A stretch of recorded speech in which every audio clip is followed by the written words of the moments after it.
What's crazy good? My wolf's still intact though. Yo, my whip is still intact, bro. He was like trying to hop in. You know, yes. Oh, you won't! You won't! You won't! And it intact no my more. Whip? Yo, why you broke my whip? What the fuck? And it, No. hey, your whip is still. Never mind, your whip is. Yeah, shut the fuck up. This is why we can't have So, nice things. Champion in WWE history. Listen to the hush in the crowd, Cole. Yeah, I'm about to have him flat on it. Smoking cigars and flying F1 private jets every other weekend. He has 5 Bugattis right now in his garage. 5 Bugattis. His garage can only fit 2 of them. How'd he do it? He's just simply that much of a Sigma male. He also Remember- traffics women on the side. Yeah, bro. He has a side hustle. He has a side hustle now. Things stuff for university. Wait, You too can become like Phantom Dragon 13 Circle, at what the Husky fuck did you University say? forward. No, I'm not Phantom like that. Dragon What did you 13. say? Use promo code No, I no, hate no, no, women. no. What the 13% fuck off. came out of your mouth? There's 13 What came out of your fucking mouth? Use this code, get 1 month free. That's crazy. You just gotta act like you ain't hear me. How would you? Are you making a Venn diagram? Yo.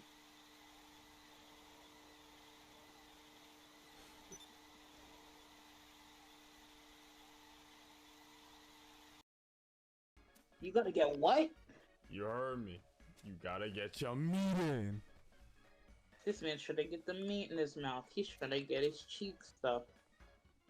Hey, yo, no, I ain't say all that. he's trying to get called Cow Rex because Excuse? Just come on the burger. what? What? Oh wait, what? It was all fun and games until this man decided to just outright say it. Hold on. Nah. This nah, is a you how can't to get away basic with that video. one. Bro, sometimes, man. I'm It's sorry too good. if when I'm stressed out, I like to eat burgers. I'm sorry. I apologize. Burgers, you like to eat meat. But you could have chose a better series of words there, man. Bro, I'm in the middle of getting laid the fuck out Hey, by hey, several Isaiah, cinder hey, shots. Isaiah, I don't P4K. care. Yo, P4K. what's P4K. first of all, happy 4th. Like I said before, it's that pressure of knowing that you are second up. From your introduction, people are going to be comparing you to the person who came before. And like you said, you have to put your own spin on it. The only thing that is really the only issue with that is the fact that because people are drawing constant comparisons, if you try to do something new that's not one-to-one with the original, a lot of people. Come on, Seth. Come on, Seth. Come on, Seth. What? Wait. Wait. Why did he? Wait. Why did he? He didn't go through it. Seth, what the hell? Hold on. That's not how this is supposed to go, sir. Hold on.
Truth legitimately is one of the more prominent acts on Raw or Smack, no, just WWE in general.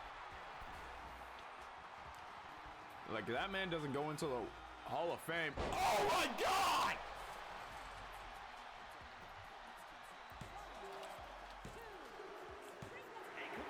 Legacy's eliminated. That Stormbreaker landed him straight on the steel steps. I'm just trying to get my cardio in, you know? I mean, Just trying to get my cardio in. Just trying to get my Yo, man, it's trying to get cardio with you. no, cardio is cardio, bro. Everybody gotta get some. Stop being selfish. My man is just breathing down your neck. Jumps over the top. Look at the far leg off of that. Will that be enough? 1, 2. No, again another kick out from Hudson.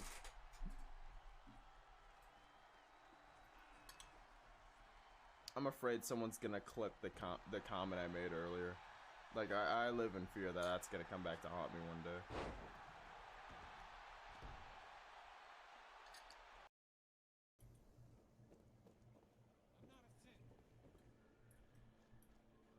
Got it. All right. That's 3. Get him out. Don't move, Sim. What have you done with...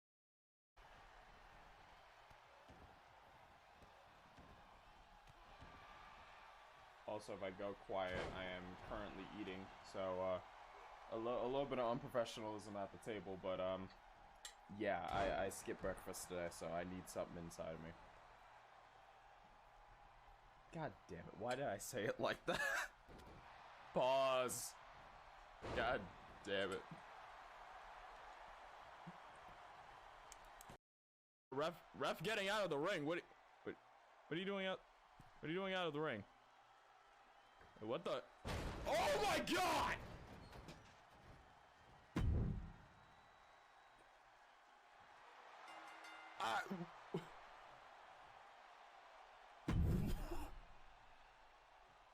What? Huh? Wait.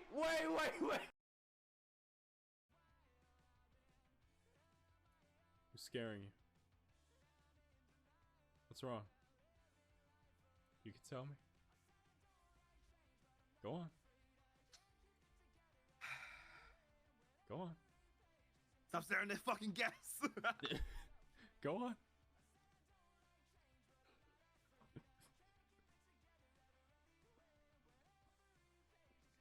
Let me try to rearrange myself. Alright, we got some unfinished business to do.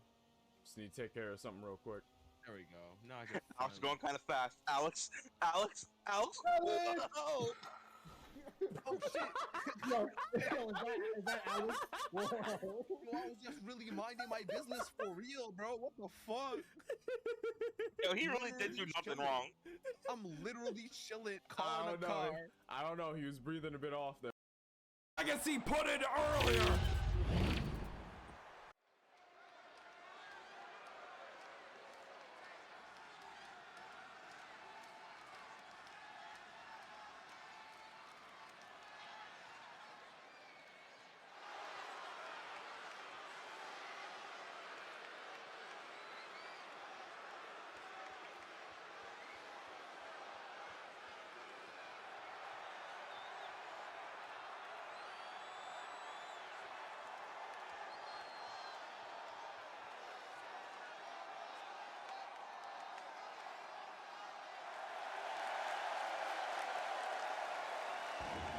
The following is scheduled for one fall.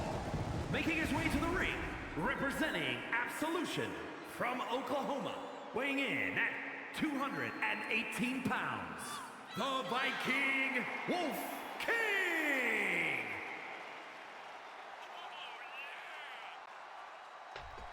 Ladies and gentlemen, boys and girls, welcome to another episode of DKW. I am your host, and my mouth has stopped moving. Fuck, why did this just happen? I literally made sure this was happening not a few seconds ago. Hold on. Alright, there we go. Now my mouth's moving. Welcome to another episode. I am your host and proprietor of DKW. Welcome to another episode. I'm your host, Phantom Dragon, and we have a night of 12 matches lined up for you. timed that I'm really feeling it perfectly, honestly. Yeah. California, weighing in at 280 Welcome. Friday night exclusive. This is a one-time thing. One-time thing. We're going live on a Friday, usually on a Thursday. Something happened yesterday. Threw me off a little bit, so I had to. I am your father. I don't know you. Yesterday something happened. I prefer not to talk about it, but it did throw off the schedule a bit. So we're making up for yesterday's no-show with today's show. Opening match. Technically a D1 match, even though technically not Halloween. Technically it is. This would have been the Halloween episode.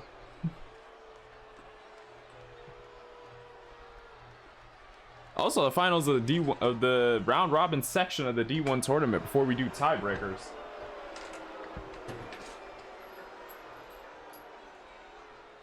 Also, I hope yesterday that everyone had their fill of Halloween candy, got out, dressed up, some spooky clothes and the lot. Hopefully you didn't crash so hard from the Halloween parties and sugar that you passed out until this episode started. And if you did, well, welcome in. Welcome back to consciousness. You missed a lot. It's always Halloween. It's Halloween somewhere. That was a zombie punk? Cool.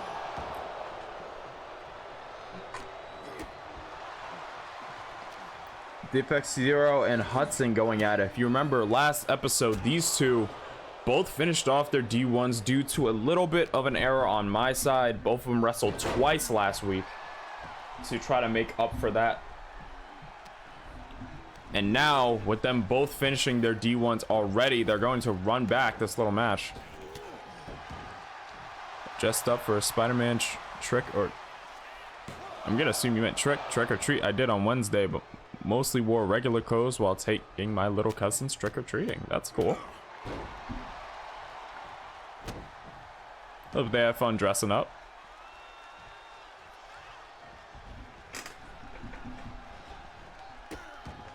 Zero just crushing the right hand of Hudson. Hudson kicks right back up to his feet, calling elbow, wrestles for control, gets it, now has him up on the shoulders. And a power bomb, wait a minute, sends him up and over to the outside. Even though this match is still under D1 rules, really nothing's on the line. It's more or less the structure of the show. No, a trunk or treat is when you decorate the trunk of your car and trunk and hand out candy. Oh, I didn't know. Huh? I never knew about that.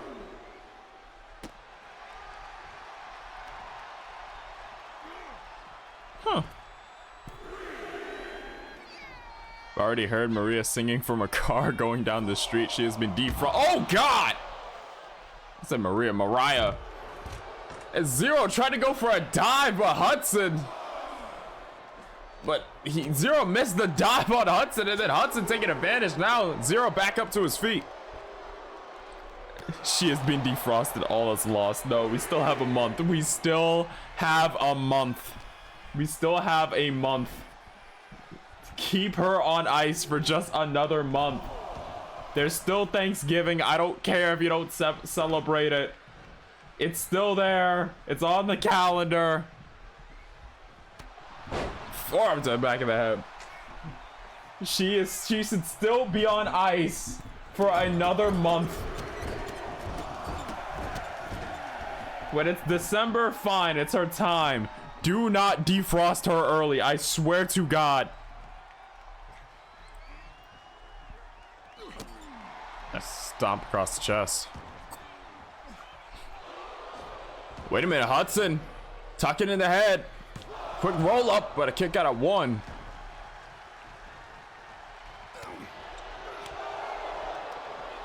Too late, she's already defrosted. Christ. Oh, I'm gonna be listening to my own Spotify playlist for a while. I'm not even gonna take my shit, like the earbuds out of my ears. I already know it's gonna be bad.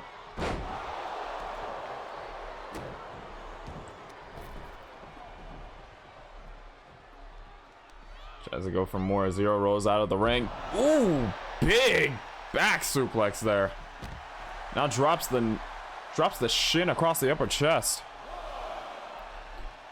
Defect has caught the Melissa bug, I see. He's called Defect Zero. Not because he flatlines you. Or he's the first defect. No. It is simply because he hits 0 people with the defective suicide dive. It's a shitty ass joke. I'm a little better because this week has been hell. Oh, shit. I hope everything's getting better, dude.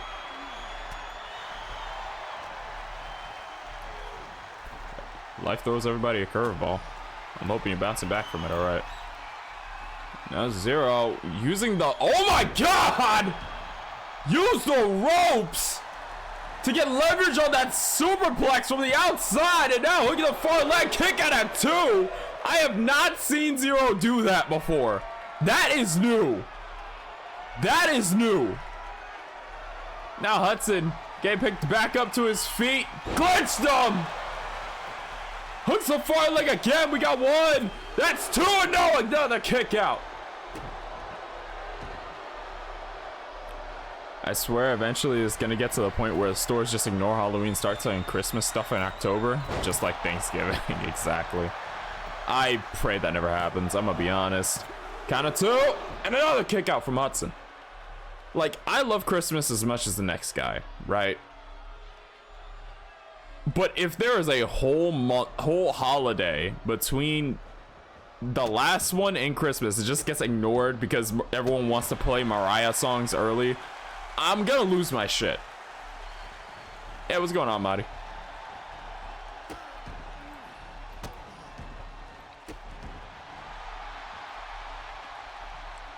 Actually, since I haven't done it in a bit, and I did a little bit earlier, let me do some small shout outs. Fuck you, I First cannot one be stopped. to Bat Cow. What the fuck is that?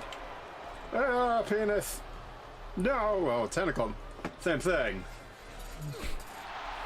You can see him battling a tentacle. Ending 6 out of 12.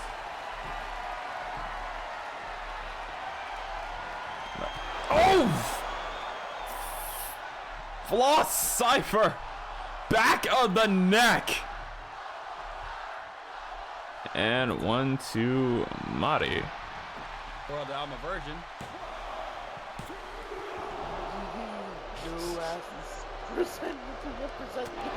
That was a hell of a line to open up on. Okay. Big sigh.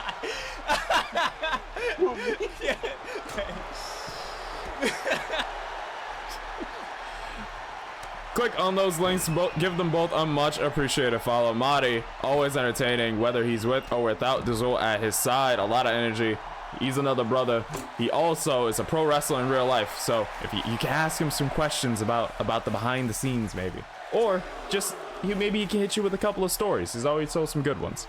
Just don't ask about the Forbidden Lands. He tends to not really be responsive when you ask him about those. Back out, you saw him earlier battling the tentacle.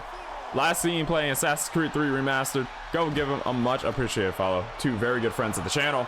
Also have cause here in DKW. Every day is going good. It's honestly been going better than yesterday. Yesterday was an event. I will say that much. Lateral press, kick out of 1. It was definitely an event. That's the only way I can really describe it. Again, I don't really want to go into details. Just shit was happening. But now, woke up. Even though I woke up late, everything felt better. I don't know. It just felt overall better. Didn't feel as tired. You know, everything worked out. Me and some friends on campus were playing like mock poker.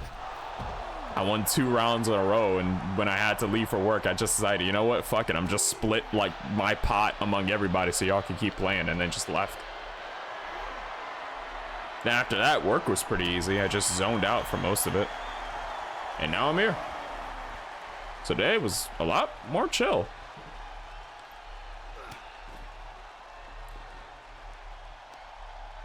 You know what? Let's combine all 3 holidays and have a turkey riding a sleigh that delivers candies and pumpkins. You know what? You know what? I'm down for that. I'm actually down for that. As long as I don't have to hear Mariah. I'm sorry. I know the song's good. It's Christmas personified. But I just don't need to hear it every second. Like, the song's gotten more annoying to me than Hotline Bling. Hollywood stud! Look at a far leg! We got 1! We got 2! And a kick out of 2 from 0. Still in this. Marty's working this weekend show at GCA. Hey!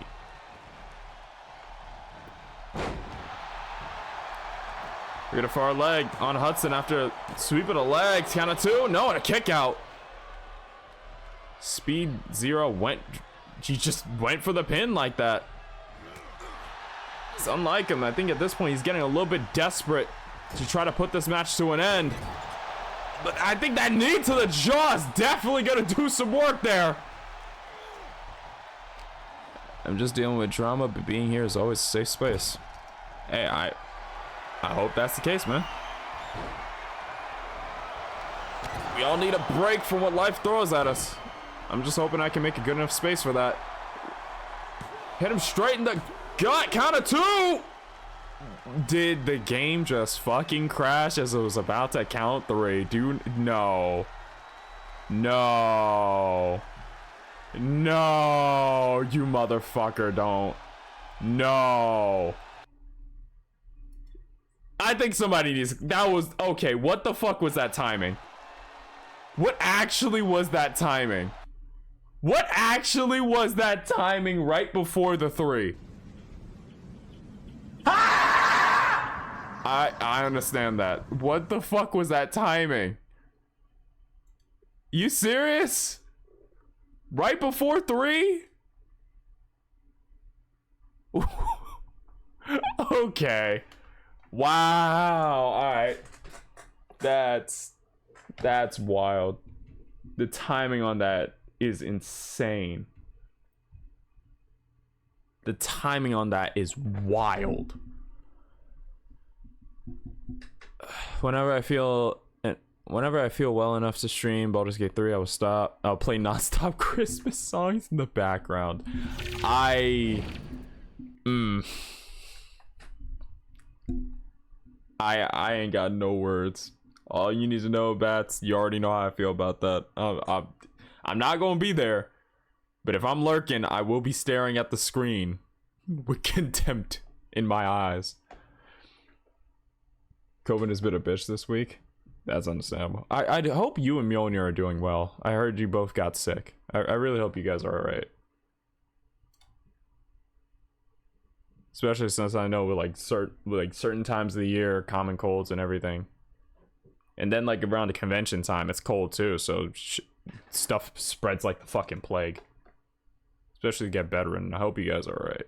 I really am. GG game, it's rigged. Honestly, with the way it crashed there, maybe it just might be. All right, let me see if I can get everything going again. That'd be very appreciated.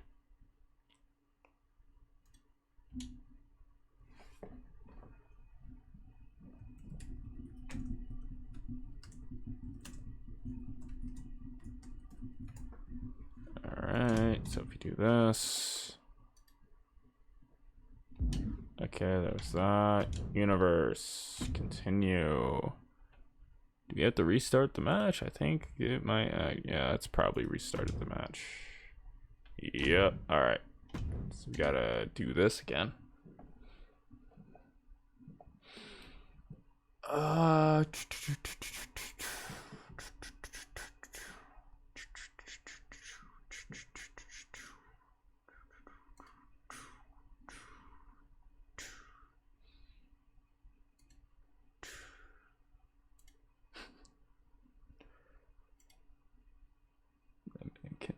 get away with saying all this shit just because he adds good ones at the end. That's not how that works.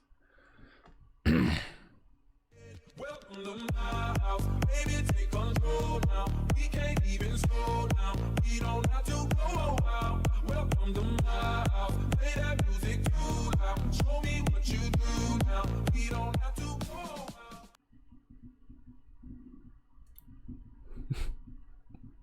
Forgot to do this. You know what, fair. Alright. Everything's working. Let's get back down to ringside, and we are going to have to skip some stuff. Take that down to ringside. Game. Oh, there we go. Little bit of issues there. That, and I just have like, I forgot I have this like chicken sandwich off to my side that I just did not eat.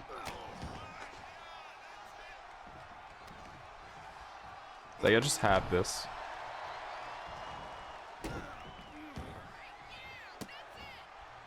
You know what? Fuck it. I'm gonna just eat this.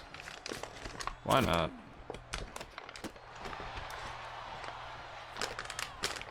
You might hear some sounds.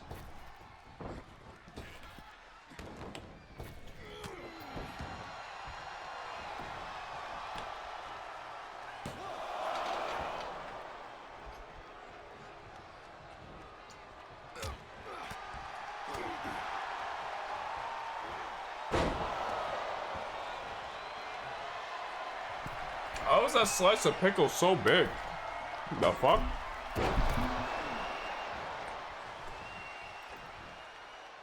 Large ass slice of pickle.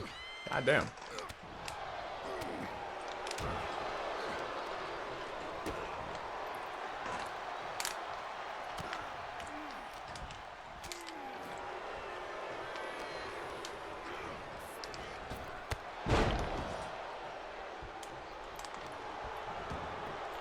Lateral press. You got one. Kick out only one.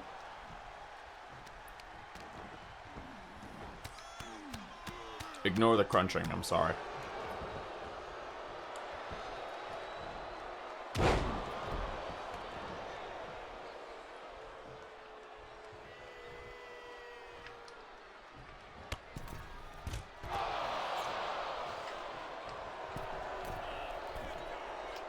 Hudson's showing off now.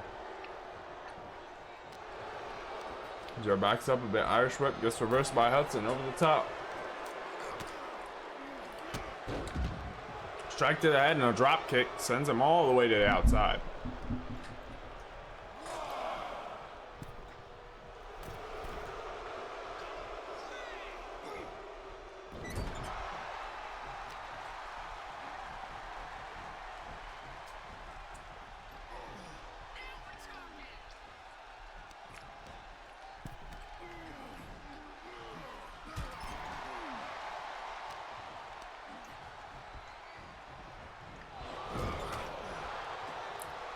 She's starting to feel better. I'm still in the middle of it. Hopefully she doesn't get anything else because she's helping with 2 more cons this weekend and the next. Wow.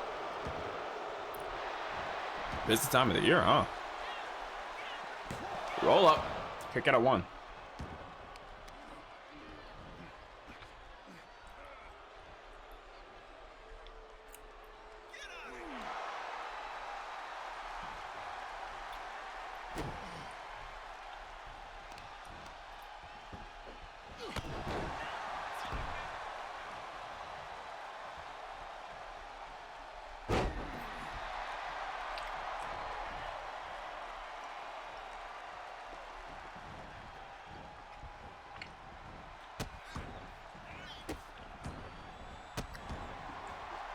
Also on Tuesday, I did commentary with Red on A&W. He said if Crazy is busy, I can be the backup commentary. That's good.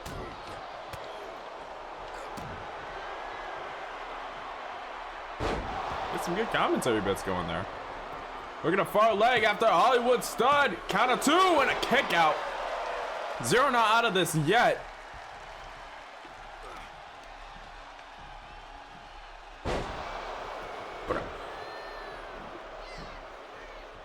fisherman suplex.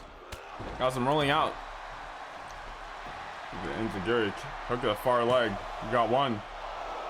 Kick out at one.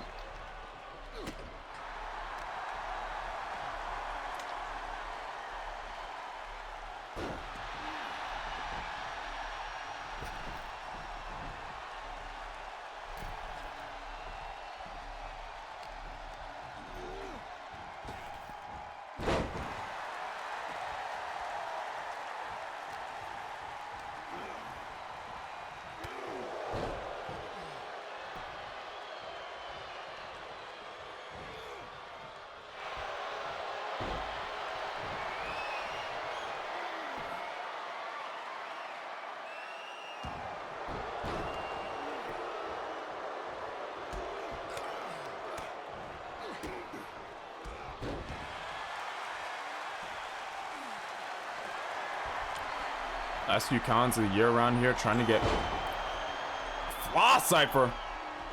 Get a booth for Emerald City Comic Con. And our business partner wants to try to do New York Comic Con?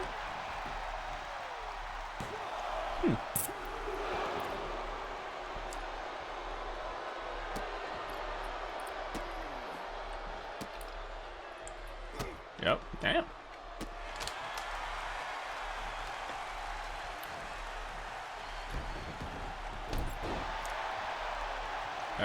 I hope you guys are able to clear through it real quick.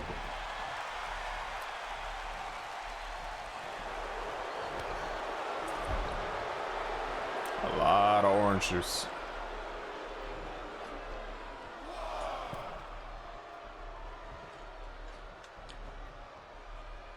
Wait a minute, rings the arm. Big backdrop. That's gonna mess up the arm. It's not the arm. I don't think that's the arm the defect usually uses for the Floss Cypher or the episodic end, but it's still gonna affect his offense. Look at the far leg. Kick out still at 1-0. Not able to whittle Hudson down.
Anaconda Vice locked in. Wait a minute, this might be it.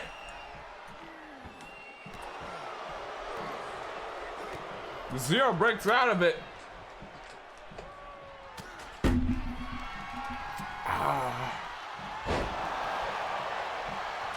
The back of my hand in a sharp corner. Glitched him. Got two and a kick out.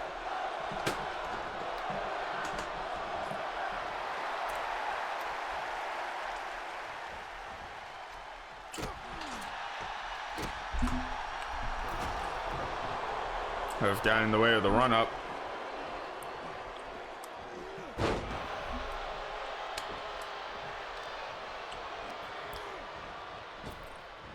But Japanese arm drag.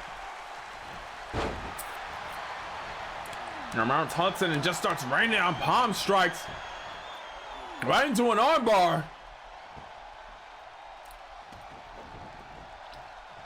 Breaks the grip. Now trying to go for a low kick. Hudson grabs him, wrestles him down by the arm, and now gonna show the arm strength.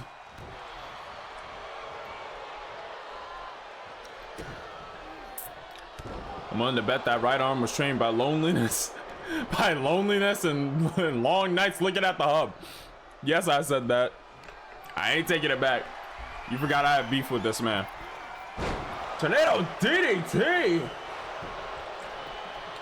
Hooking the far leg. Wait, no, not even hooking the far leg. That's a lateral press, but a kick out of 2.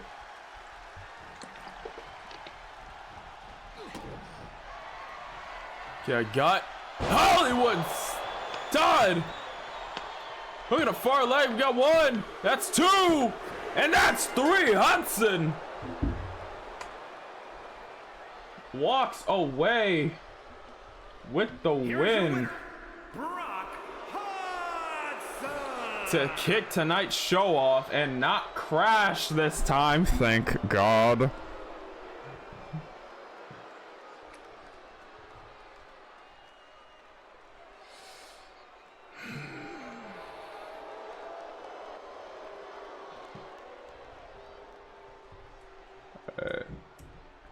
That's 4. Remember, these two have already finished their D1, so this match not gonna do much for the scores. It's already set in stone, simply for bragging rights. Knock on wood. I fucking hope and pray, man. So we move on to our next match.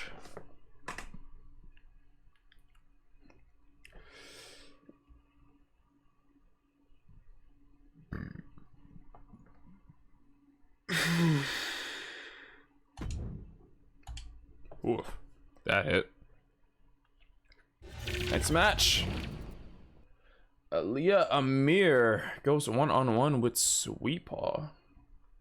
The two themselves having history outside of DKW, primarily a retro Kukamoya Dojo and Taqueria shop.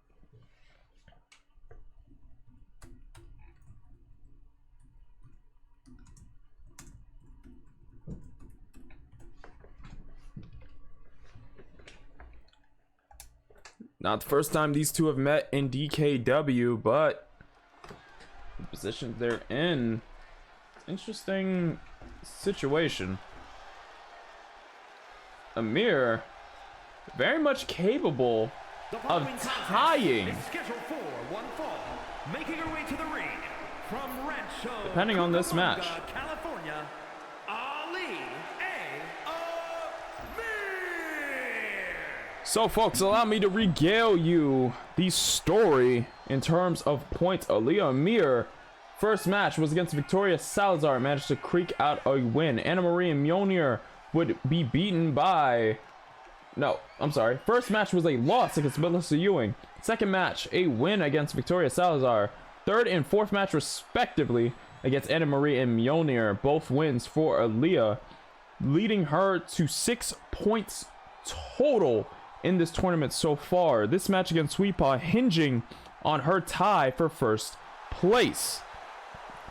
Essentially, this means that if Aaliyah is able to win this match, she would tie Melissa Ewing, as she currently is, for first place, assuming Melissa loses the match with Mjolnir later tonight. But that also creates another issue in the fact that Mjolnir and Aaliyah are tied.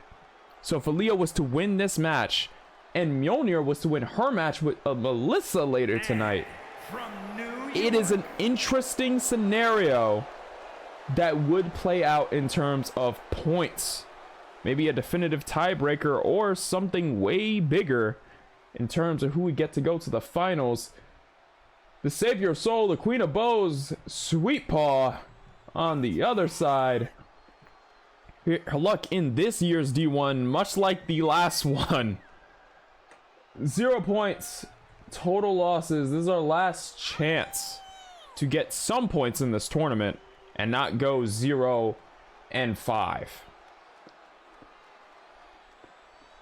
So our Sweet Paw's dreams of going to the finals of the D1 not exactly going to flesh out themselves tonight. It does lead a pretty interesting scenario if she's able to win this match, because it could challenge and take out Aaliyah Amir from the final point tally and possibly from the finals of the blocks. entirely. The Amir setting her corner, Sweet Paw setting hers. Rings the bell, and here we go. Had a bit of water in my mouth. Back elbow from Amir, calling elbow, kick to the gut from Amir again. Big kick to the midsection. Reels up the arm and goes for a drop kick. Amir pushing the pace of this match a little bit, but now Sweet Paw answering in kind. 2 chops and a DDT.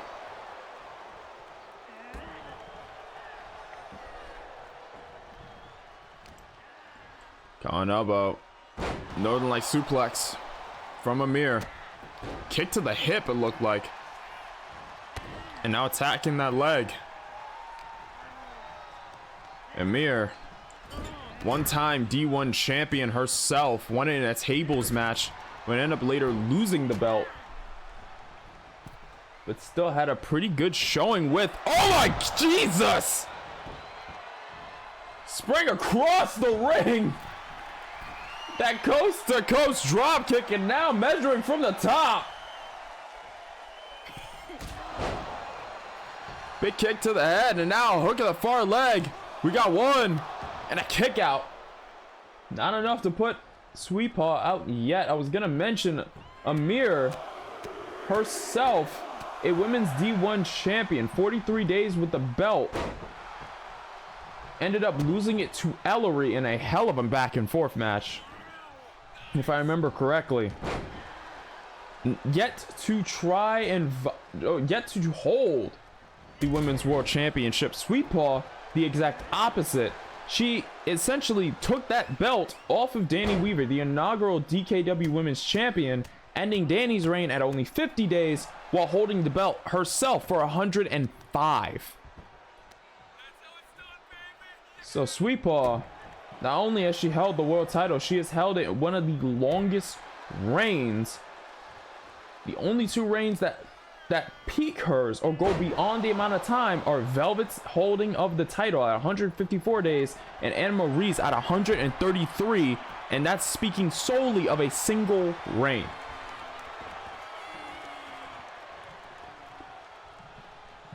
Of course, Danny currently holding the Women's World Championship after the triple threat we had right before the D1 between Mjolnir herself and Anna Marie.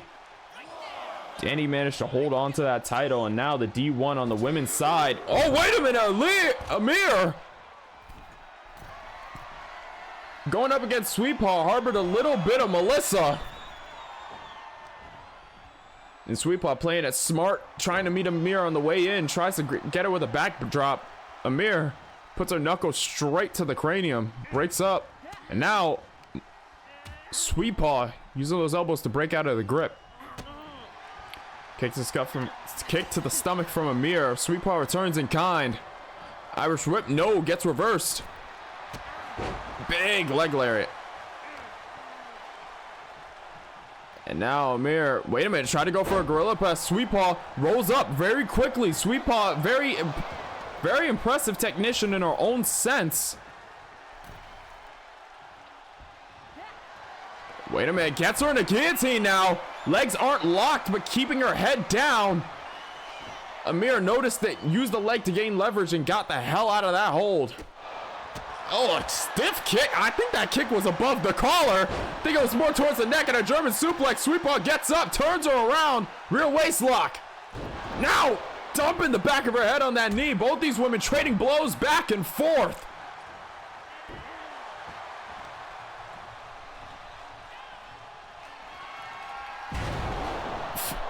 Big flatliner there. Now hook at the far leg on Sweet Paw.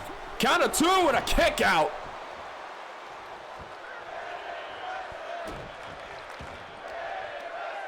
You hear the crowd calling out women's wrestling as these two still going at it. Only just under 5 minutes have passed since the start of this match.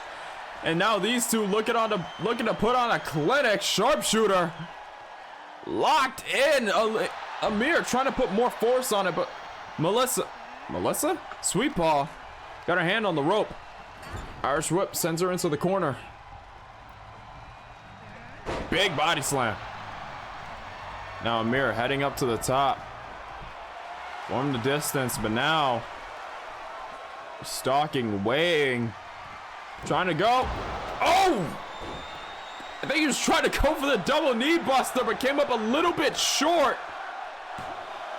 Could that be it? Count of 2, no, and that's a kick out. Just under 5 minutes have elapsed.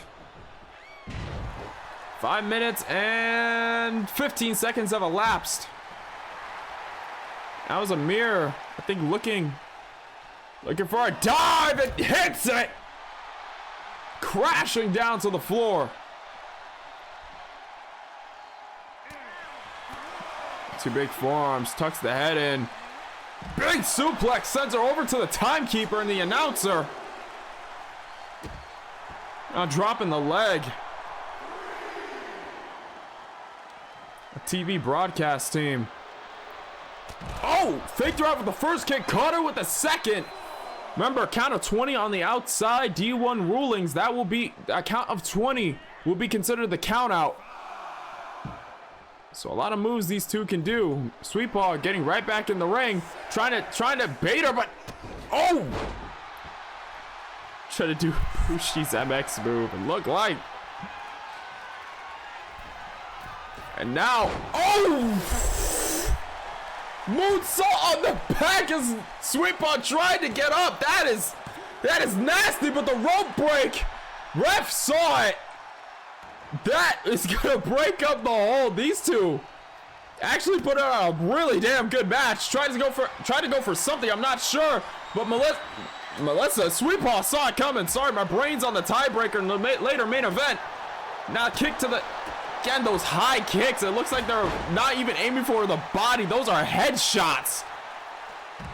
It's now Sweet Paw rolls to the outside. Aaliyah moonsault from the very top of the ring to the bottom of the floors. She is not letting Sweet Paw breathe right now.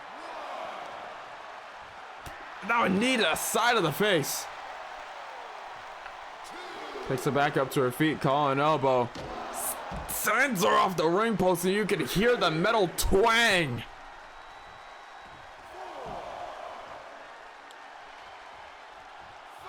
Looks like Amir trying to go for a count out. Long way to a count out. Remember, this is a count of 20 that will call the match and call it a count out. Amir maybe realizing that, gets to the outside, has the count reset to inflict more damage. Maybe trying to have Sweet Paw get up under her own energy, drain the battery a little bit, but Sweet Paw may have just gotten a jump start, gets right back up to her feet. Going elbow, Irish whip, sends Amir back towards the ring, slides in herself. Now gets back out of the ring, count resets. Going elbow, kick to the gut. Big DDT on the outside, but you can see Sweet Paw for a quick second grasping at that lower back. That means that moonsault did damage, and that damage stuck.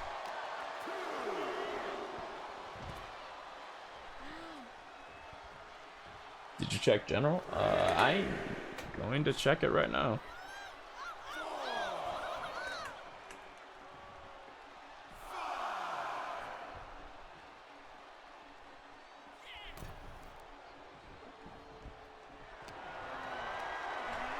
Oh yeah, I see it. Big back elbow.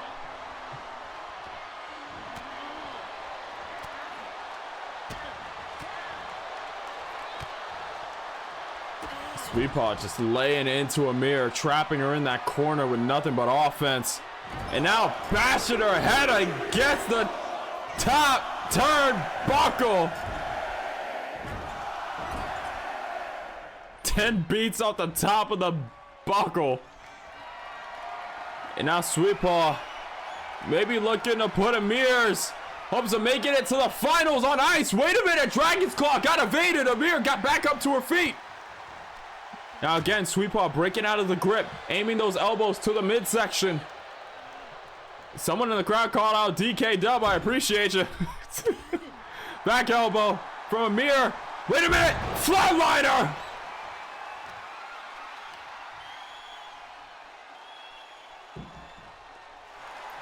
Look at the far leg now. We got 1, We got 2 and a kick out at 2. Sweet Paw still in this.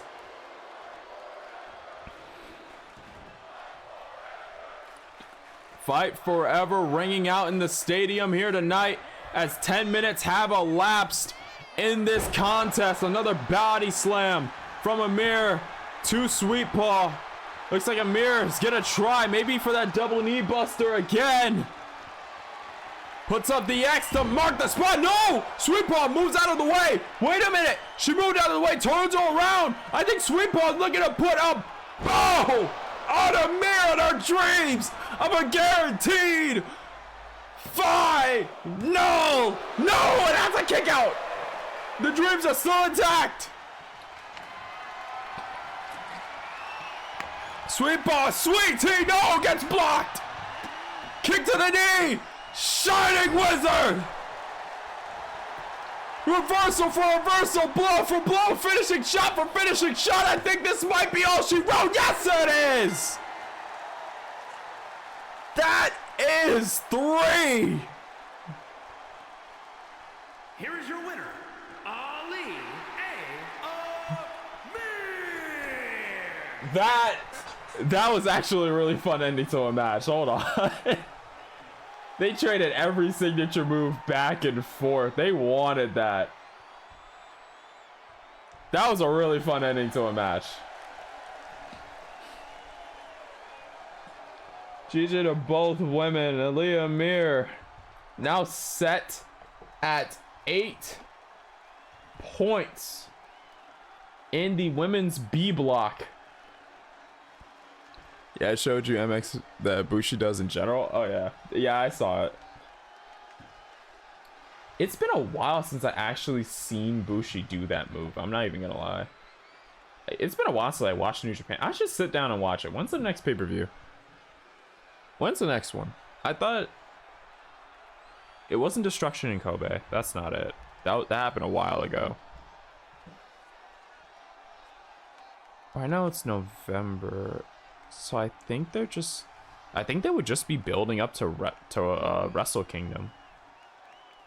I think that's what they're building up to.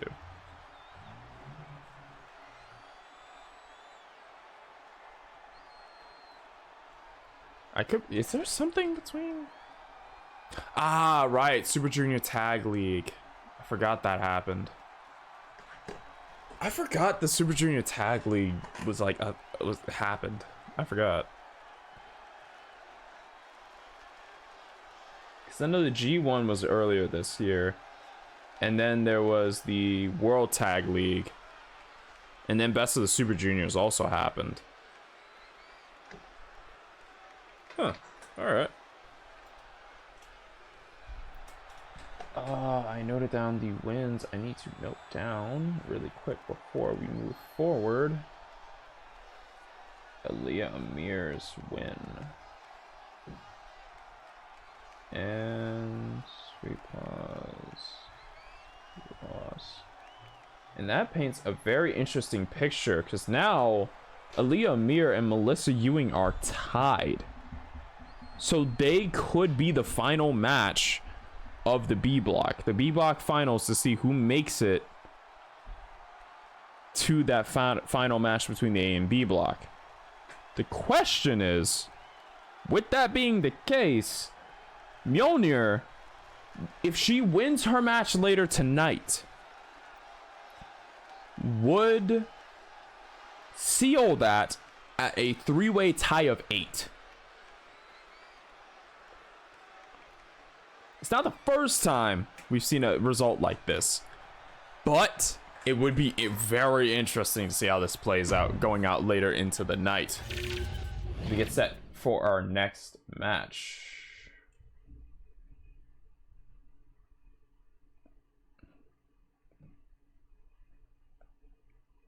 Okay, yeah, I see the DMs.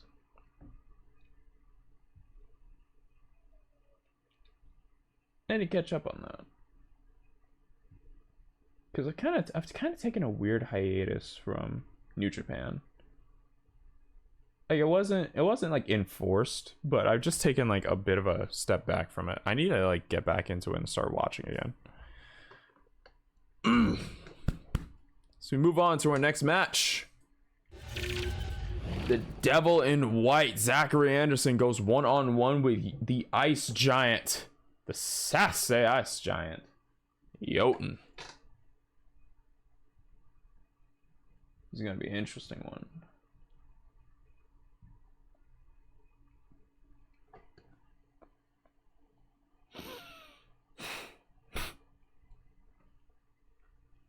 There's another match in the A block. Currently, Zachary Anderson not on very good terms. Lost most of his matches. The only match he won was his first against Bulldozer. Means he has a win against the world champ, but not a win against almost anyone else in the roster, including Teddy King, Melosi, Falcon. At this point, mathematically eliminated.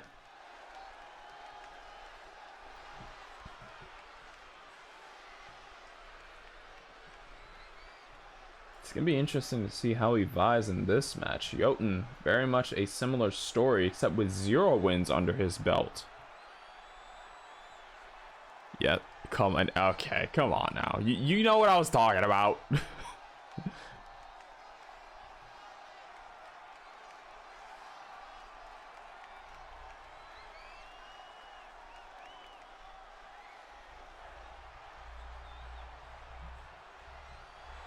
The following contest is scheduled for one fall.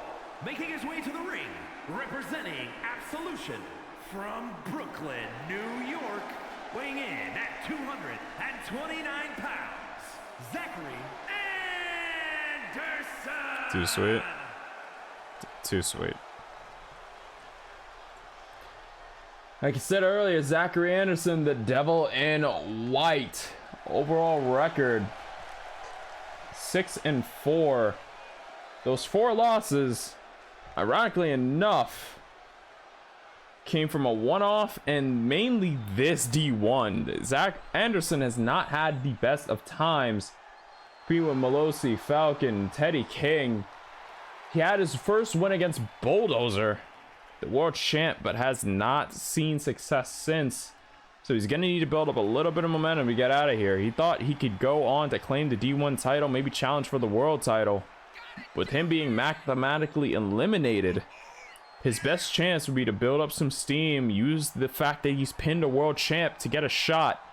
And maybe the DKW World Heavyweight Championship might find its way back to the Cult of Azrael. Zachary Anderson, 1/4 of that group. Group also consists of Defect Zero, we saw earlier tonight. Inferno, who has not been a part of this D1, recently debuted, lost her qualifier match. And finally, Anna Marie, which is an interesting story in and of herself.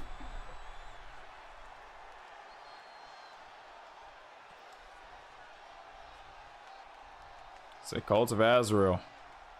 Been in a little bit of a recession as of late.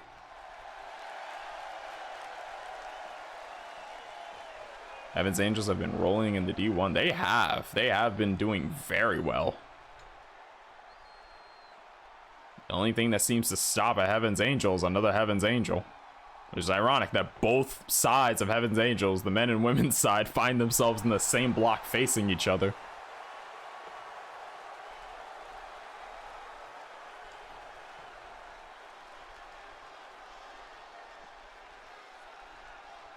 Green eyes, white clothes, and the mark of the cult on his shirt.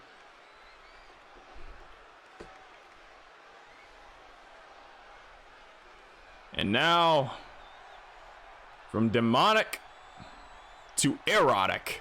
And his opponent from Asgard, weighing in at 423 pounds, Frost Giant Daddy! Jotun making his way to the ring. Everyone's favorite Ice Giant / Hooters worker / big man. And Zesty Boy. Whatever other tags you could throw on him. I think he taking his stride and just keep rolling. himself has not had the best of odds in the D1, who came in with a good bit of momentum, ending a streak of Ilya Dragunov, who has seen a few losses since. But since starting the D1, Jotun has not had the best of times. Maybe a win over Zachary Anderson could jumpstart the loss of momentum on his train. He's also mathematically eliminated, so hopes of being the D1 champion or finalist dash, but he could always make it back in next year. You see the seriousness lined on his face. So ref rings the bell, and here we go. Calling elbow. Jotun immediately lifts up Anderson and snake eyes him in the corner. Anderson puts the boot up, gets the Ice Giant in the face, trying to take out the knee, stumbles him for a second, tries to go for a grab, but again, the Ice Giant is too damn big, trying to grab him again and again, hits the knee! Not stopped to the ankle. Anderson's gonna have to wear him out before he tries to grab him. Strength advantage being very, very evident in this match. Big Daddy Frosty, hey, that can be added to the list. Now crossface, label lock, really cinched in, but again the strength coming into advantage, rolling him over in the lock as he throws Anderson across the ring.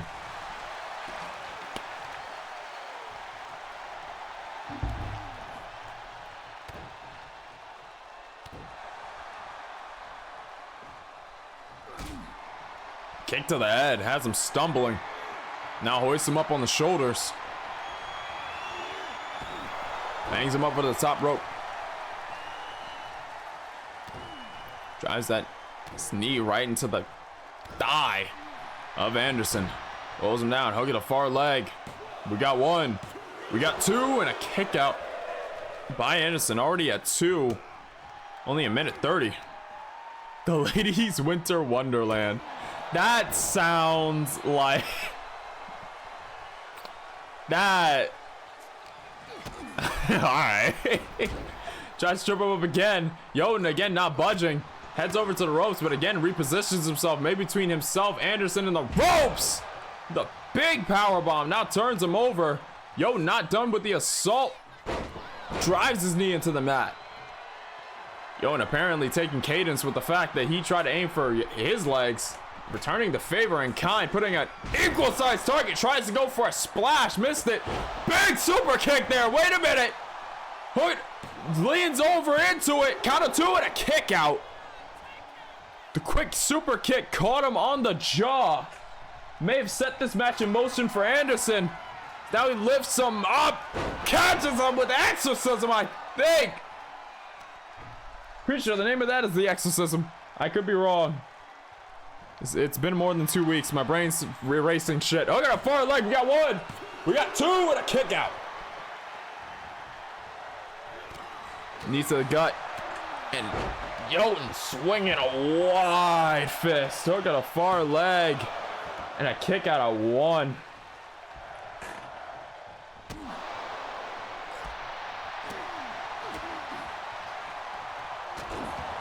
That was the exorcism. Irish whip sends him to the ropes. No, Anderson stops it. Devil starting to get his due. Tries to go for a European uppercut, it looked like. Oh! Tried to go for a gut shot, but Anderson said enough. Grabbed both wrists and knocked his teeth into his brain. I think he may be seeing stars already. That's a hell of a combo. Grab both arms in an instant Kamigoye. No ramp up. But the impact enough to send his brain rattling, and now Anderson on the attack. Hell of a counter. Wait a minute, tries to go for a boot, got a bit overzealous. Forearm from the Ice Giant. Rear waist lock throws him right back in the ring. Anderson quickly getting back up to his feet, seeing Jotun on the approach. Now again, aiming for those legs, trying to flatten the Giant. Kick to the gut, DDT, finally gets the Giant prone. Second time in this match, we got 1. And it's still a kick out of 1. Now measuring. Throat chop. Going for exorcism again. Hits it. can see the force from the bounce. He was able to get on Jotun. Got one. We got two with a kick out again. Jotun not going away. It should be acknowledged that between every call, I am sipping water. Cause oh god, he's spitting up blood. Well, that's how my throat feels after half these calls, to be honest. And now from the top, Anderson hanging on the top. Big neck breaker there. Hey yo, listen. Shouting out has an effect on your throat. Try to call a show screaming for about 3 hours and you'll know the pain I feel. Shot to the back of the head. Especially if you use the words that I say. Especially with the way I say them. Like my throat sounds strained because it is. It ain't even like that. Oh, damn, rolling axe kick. Caught it right on the cheek. And now again, another super kick. Both men collapse. Anderson trying to will himself up to his feet, but not enough strength in his body. He had to take a breath. Now measuring, he knows that super kick with the delay will not be enough. So he goes for the throat chop, lifts him up, exorcism, third one in a row. Hook of the far leg, we got 1, 2, and the crowd counts 3.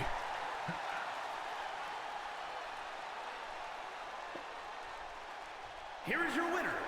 GG to both men. While this won't stop Anderson from walking away from this tournament, unable to see the finals, this is a good bit of momentum as he makes his way out of the D1 tournament. Like I said, he's already pinned a champion. If he garners more wins from here, he could have a legitimate right to challenge for that World Heavyweight Championship. And considering Bulldozer against Zachary Anderson, we've seen earlier in this tournament, resulted in Bulldozer's loss. The biggest threat to the leader of Heaven's Angels might not be what we would assume to be the leader of the Cult of Azrael, but the man who took second place just to snatch first when it was available. GG to both men. Anderson finishing his tournament at 4 points. Hell of a match. This puts Anderson at an interesting springboard. Now it's to see what he does with the Jotun. Wasn't able to win this match, but if he keeps on his trail, I could see a D1 championship challenge or opportunity in the future. Remember, DKW Love and War Cage of Chaos match. A lot of these people who don't have the chance to go to the finals may get their shot to challenge for the D1 title. It might be there. It might be the match. So it would honestly be pretty damn good of a shot. Gain some momentum from there. Go into the cage. If you leave the Cage of Chaos with the win, then, well, championships may line your future. Let's move on to our next match. Bulldozer has to deal with his brother in arms. Yep, that's later tonight.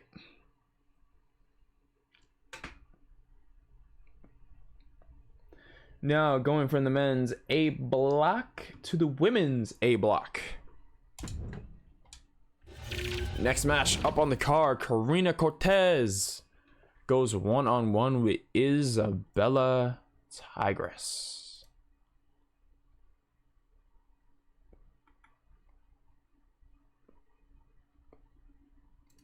It's gonna be interesting to see how this goes, especially with the two, I believe, crossing paths prior to the tournament. It's gonna be interesting.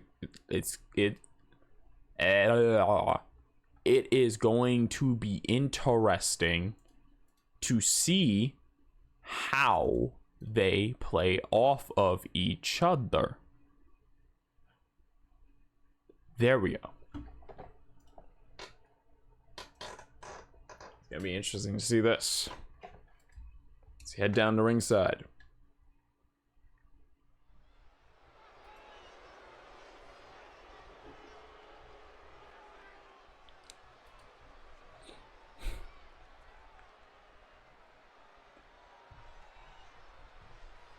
The following is scheduled for one fall, making her way to the ring from Vega Baja, Puerto Rico, the Princess.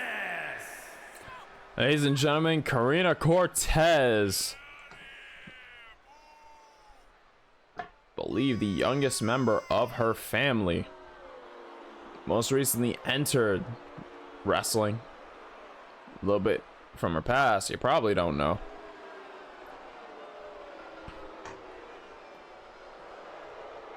It's not as seasoned as a pro as some of her other family members. Azortz Cortez.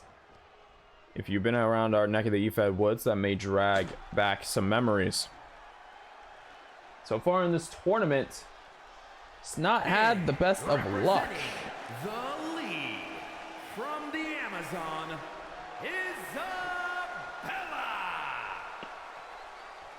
Isabella Tigress. Very similar story in the D1 from the looks of it. 3 losses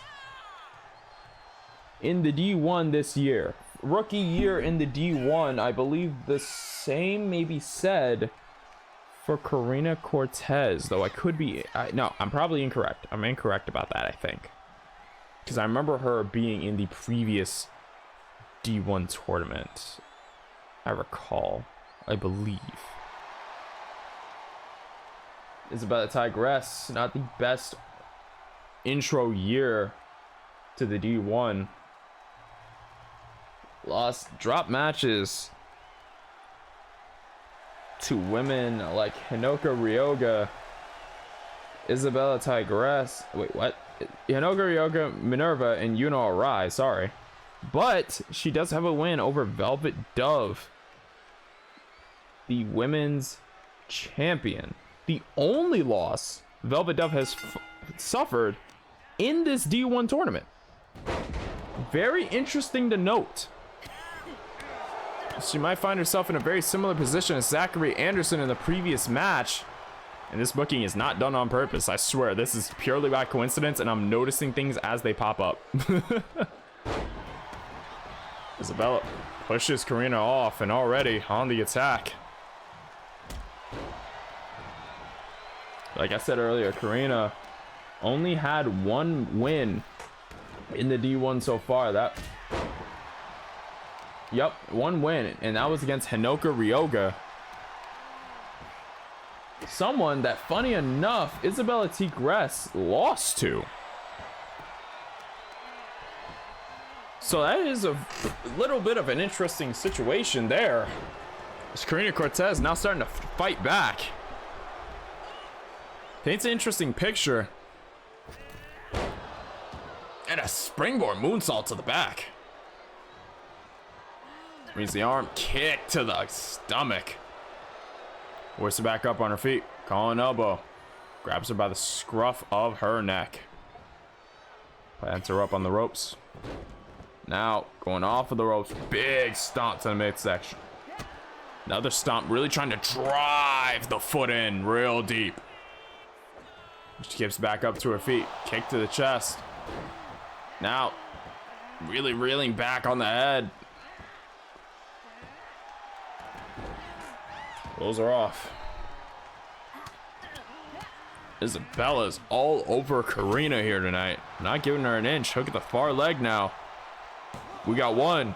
We got 2, and a kick out at 2, says the ref.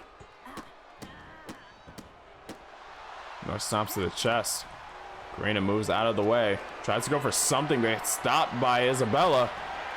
She hangs her up over the top rope.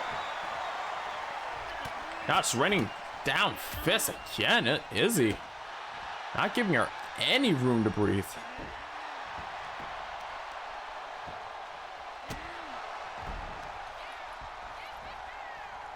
Take to the back now, dragging her up to her feet.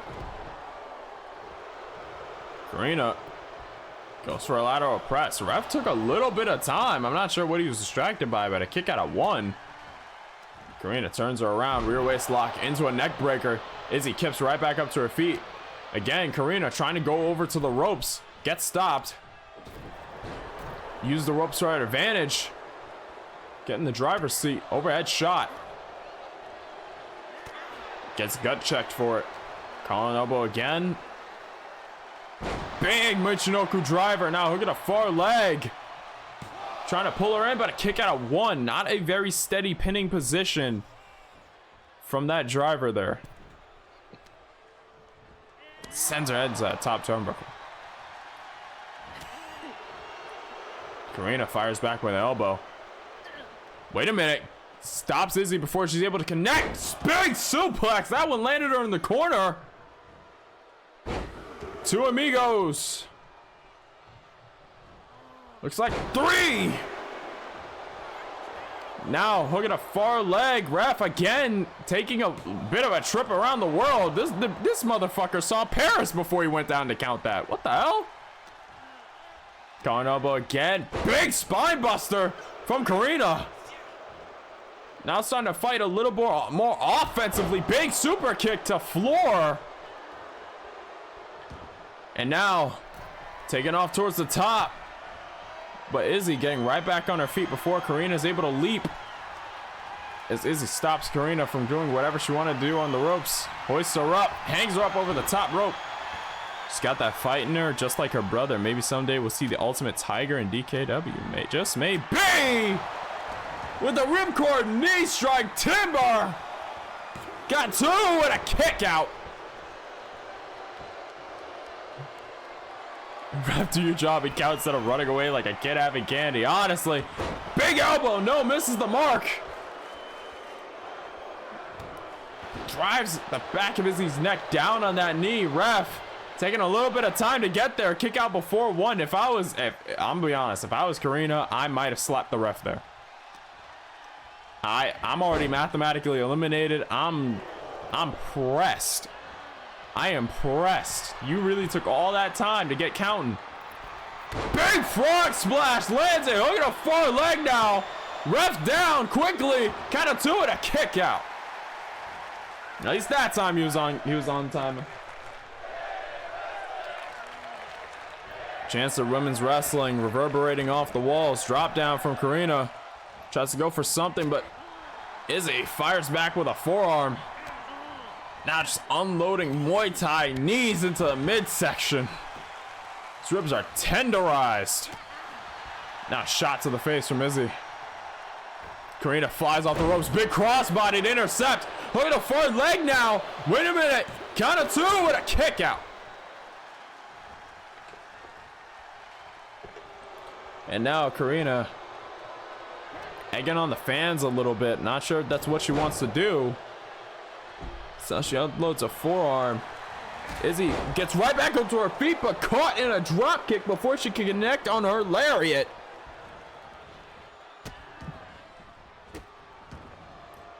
Or like Legacy says about his ref, stop being a sex pest. I fucking love Legacy's commentary. Kick to the head. Now a shot to the lower back. Again, another shot to the lower back.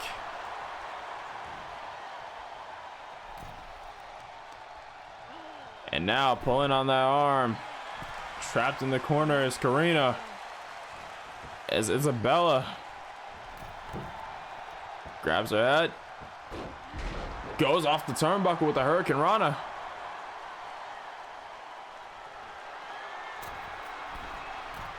I have a running joke with him about kissing sexy bald head. Wait a minute, Jade, stop! Look at a far leg. We got two and a kick out.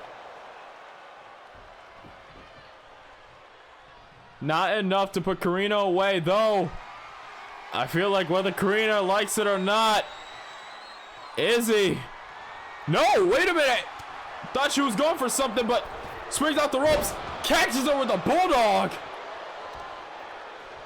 Karina starting to pick up steam, but so is Isabella. Dragon screw brings the princess down. Stomps the arm. Look at the far leg. Could that be it? Could that be all she wrote? No, but a kick out at two.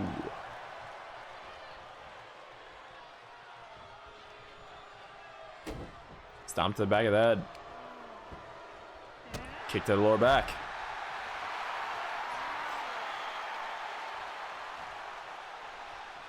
Hoists her up on her feet. Calling elbow. Grab her by the back of the neck. Throws her into that corner. Another body slam from Isabella. She now eggs on and waits for Karina to get on her feet. Oh, try to go for a drop kick. Her head smacked off the ring canvas. You saw the way she was grabbing at her neck and head there. Comes in with the forearm. Getting right back in the driver's seat as if that didn't happen, though. It might play something to this match if it goes any longer. I think. Timber again. Look at a far leg. I think that might be it. We saw one. That's two and a kick out at two. No, that's not it. Crowd is chanting one more time, but I think Izzy's got one left. No, elbow drop. Thought she was going for Jane Stomp, but instead decides elbow drop will hit it. Big clothesline from Karina. Return fire, though. Clothesline whipping that head and neck, but Isabella, I think, running off of adrenaline. Jane Stomp. No, Karina moves out of the way again. Jawbreaker. So now she's untying that top turnbuckle. I'm not sure if that's going to really help her out here. I recall somebody last episode did the exact same and it cost them the match. I think it might have been Karina, actually.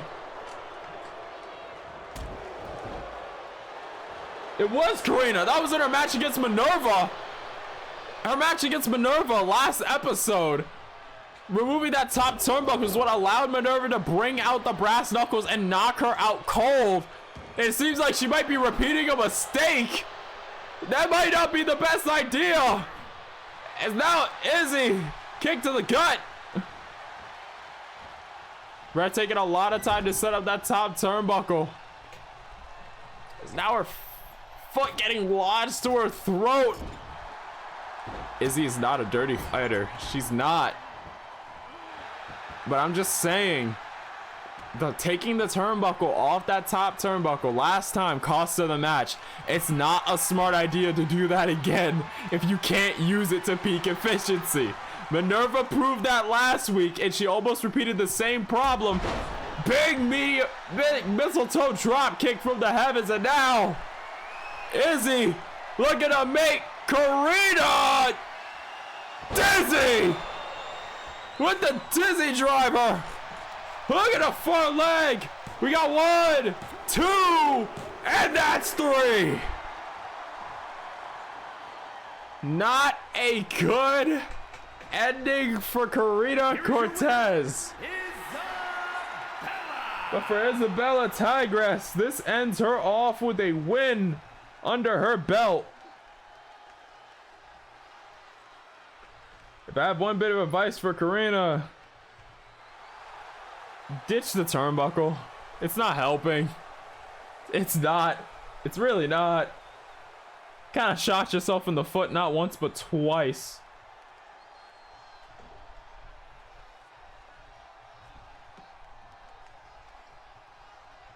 I've battled with Zorz Cortez a number of times, and I can tell you one thing. I was not able to beat him, but that's because he never touched the turnbuckle pad.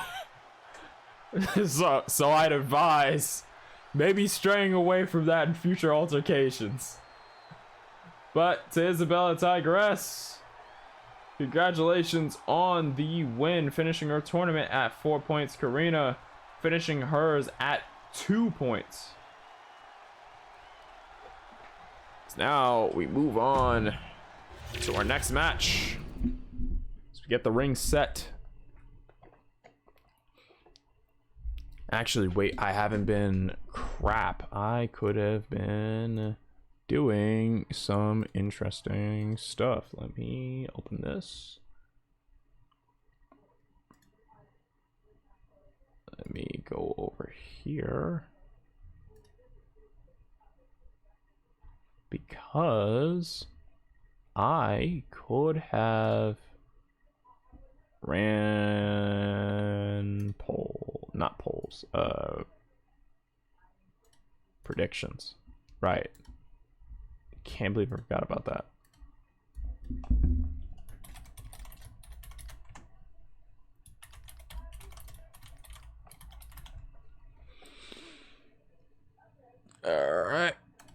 predictions are up for the next match.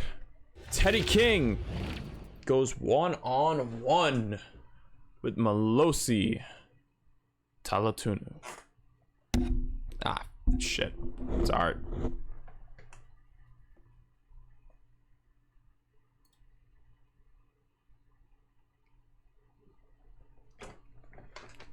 Make your predictions now. 5 minutes on the clock. Teddy King and Malosi Talatunu. One thing I will say, this is the men's A block.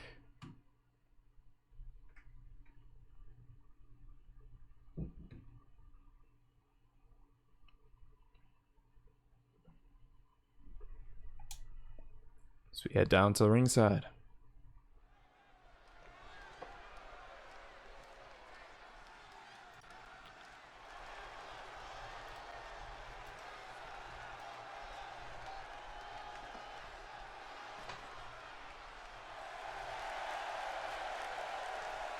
Falcon made his debut in A&W and beat Malosi's tag partner Mason. Ooh.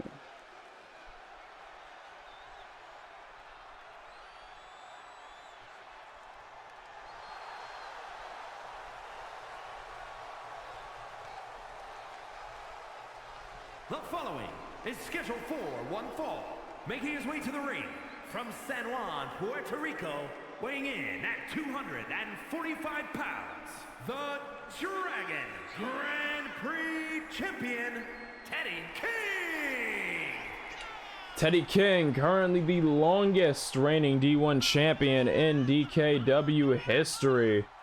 Held that belt since March 14th, 2024, has held it almost a full year at this point. He's a few months away. Right now, we're in November 1st. This would mark his 7th or 8th month holding that title. So well over 100 days at this point, longest reigning. Currently in the D1, he is at 6 points.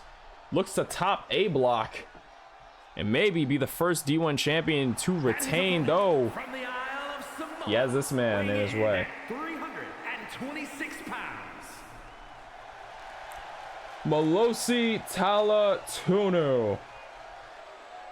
I think there's only one way to describe it. He dropped two of his earlier matches, or two of his earlier matches. I was correct the first time. We thought it'd be wraps for him, but October 3rd, October 17th, he would win against Zachary Anderson in Jotun to gain 4 points. He is at 4 points right now. He is still in the running if he is able to win this match. If he is able to win this match, he would be at 6 points. Meaning that if the main event ends in what could be a draw for Falcon and Bulldozer, or one winning over the other, second place in the A block is set to be chaotic. Because if Malosi was able to win this match, it would set the winner of Falcon and Bulldozer as first place, and second place to be contended among the loser of that match, along with Malosi and Teddy King. 3-way tie for second place. We've had moments like this in the D1 where ties have happened, but this is going to be interesting. Bets are still open, I think, for around 40-ish seconds. So get your predictions in now while you can. Call an elbow.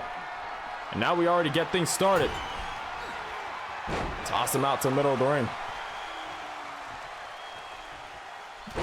Headbutt connects. Stomp. No. Teddy King gains distance on Malosi. Irish whip sends him over to the ropes. Drop down. Big leapfrog. And now. Oh!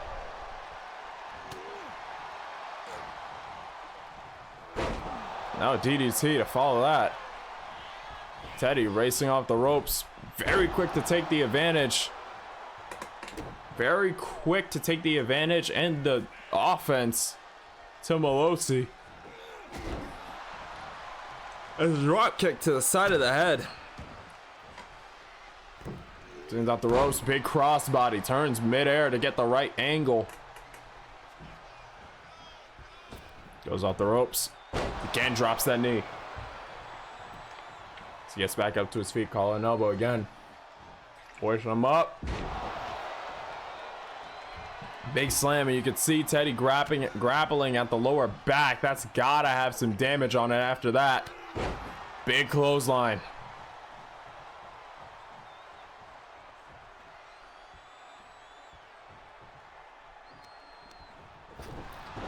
Tries to throw him into the ring. Teddy using the ropes to his advantage. Gets gut checked 3 times. Oh, by the back of the neck. Put over the top rope. And now, oh! Malosi just throwing him up against the ropes. Quick cover, kick out of 1. Gets over the top rope, lands on his feet. Chop, now hoists him up. Drives him down, looks like his leg slammed against the top turnbuckle, tucks in the head. Brings the arms! And that's a pedigree on the outside.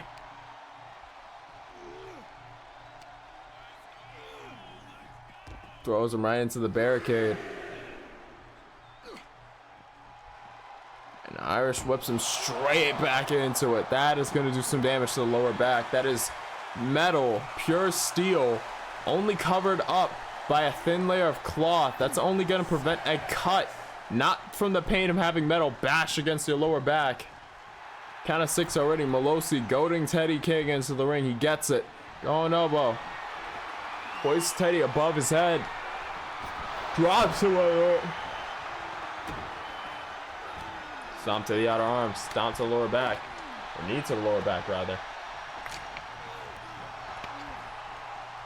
Stomp to the ankle. Malosi just has a target on those ankles of Teddy King. So now goes for an elbow and hits it. Aims straight to the back. Teddy goes off the ropes. No, misjudged the trajectory of that one. More damage to the lower back suffered.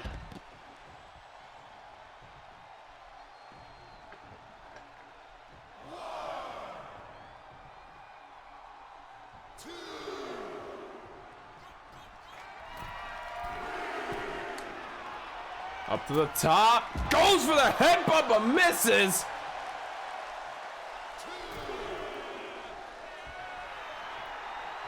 Teddy King's playing to the ground. Malosi gets back in the ring.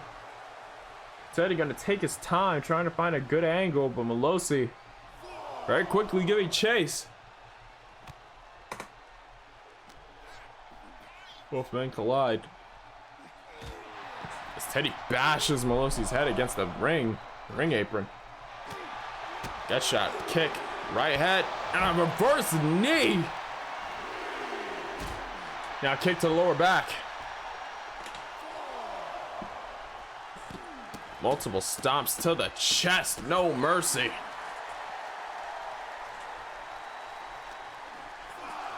Always him back up to his feet. Irish whip sends him toward the center of the ring.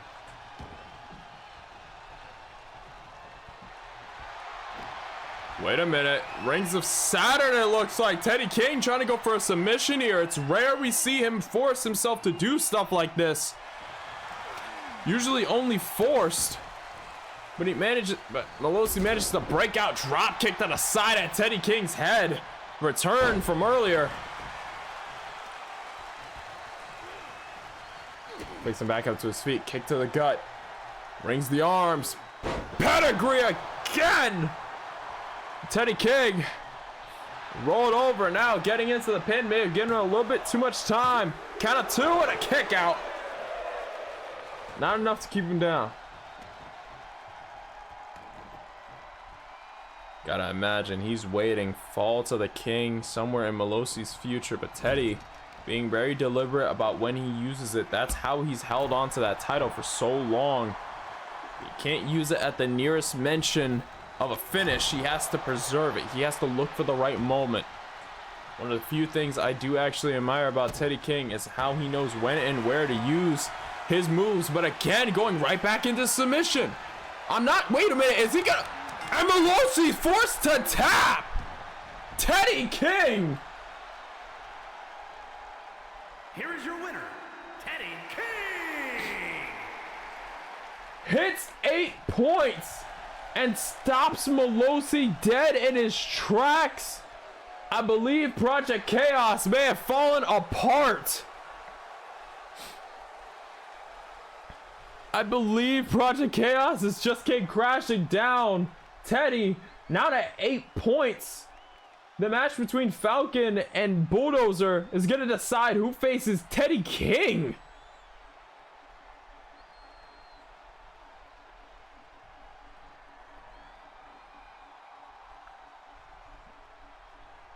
GG to both men.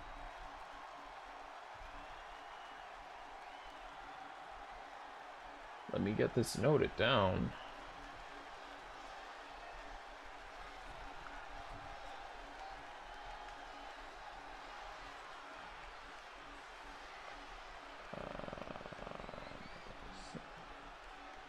I was gonna mention that Malosi had a chance to fully go all in, but Teddy just did not want to give him the chance. He saw the opening, put him in a submission, and forced him to tap out. That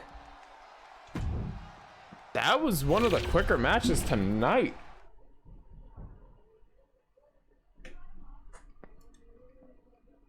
Looks like knocking for somewhere in the house. GG to both men.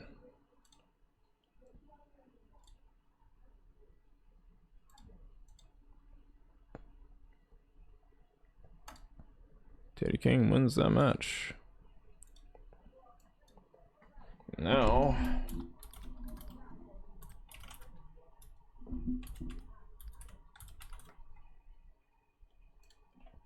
Victoria Salazar goes one-on-one.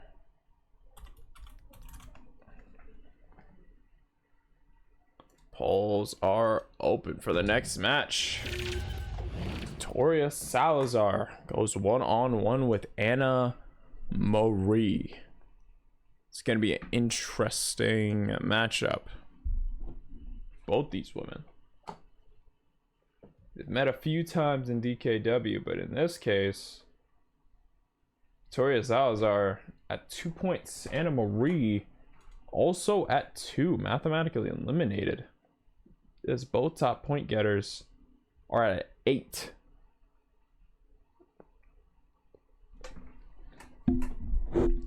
Maybe this could be some form of momentum boost prior to the end of the tournament. We will see. Reminder, you can make a prediction for more channel points. Just need to predict who exactly The following contest is going to is take scheduled the for win. one fall. Making her way to the ring from Houston, Texas, the Animal Victoria. Victoria Salazar moving to the ring.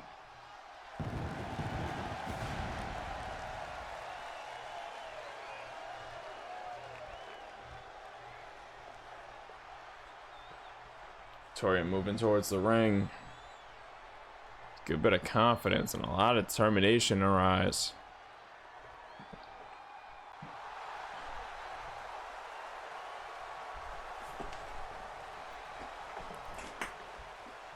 Remember, currently she's at 2 points, mathematically eliminated, though. She looks to the bright side, trying to finish the tournament off with 4 points total. Maybe a win in this match. But it's not going to be an easy win to try and take. Yes, I said take instead of get And up against this woman. Nothing comes easy except a knockout.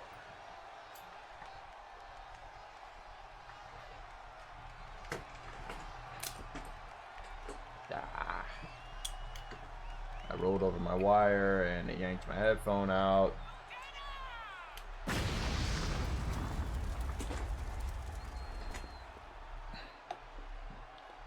The ghosts of Zurich. Zurich. Making her way down to the ring.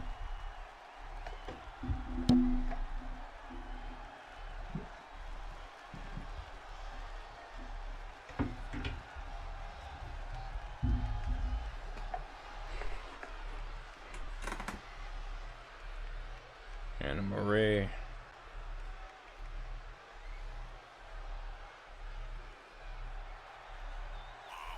A long fall from where she used to be.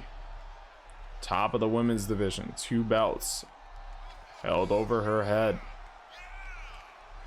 This year, walks in with nothing on her shoulders, same way she won those 2 belts, but in this case, fate not being so friendly with Anna. Lost the D1 title to Aliyah Amir, I mentioned earlier, all that time ago, to the tables match. And then afterwards,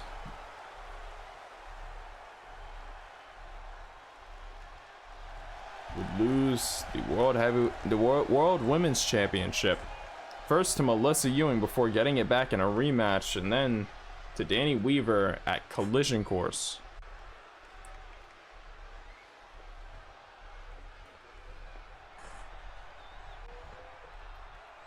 Saw the D1 as a chance to get right back up in there after she had lost the rematch in that triple threat.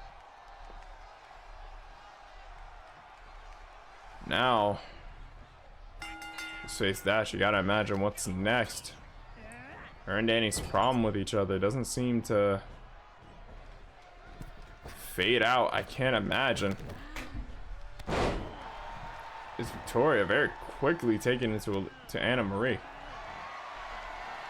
So both the shoulders, and a running power slam. Springs off the ropes, big clothesline, connects. Now stomp, no.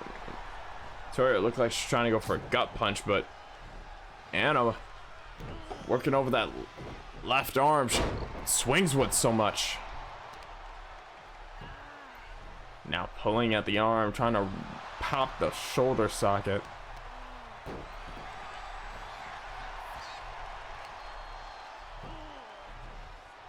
Anna. Eastern offense, quick jab, kick to the mid, kick to the leg, and now wrenching the shoulder. Victoria turning in favor.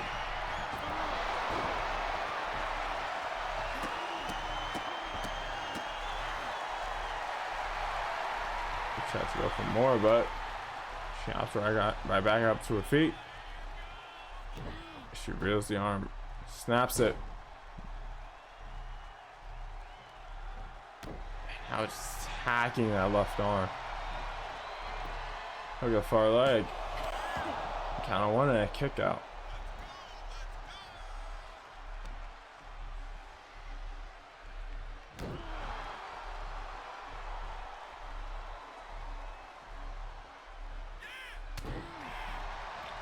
Drops the knee on the face.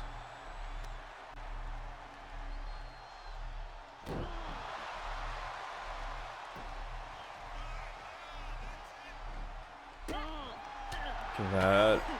Out of shot. Forearm shot to the head. Shots to the body. Springboard off the middle rope. Hits it. Look at the far leg. Locked it deep. But a kick out one. You have to break it apart.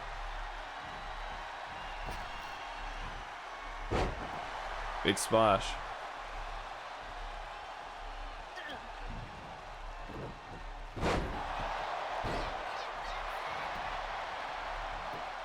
We got far leg. We got one. We got two and a kick out. Not enough to keep her down.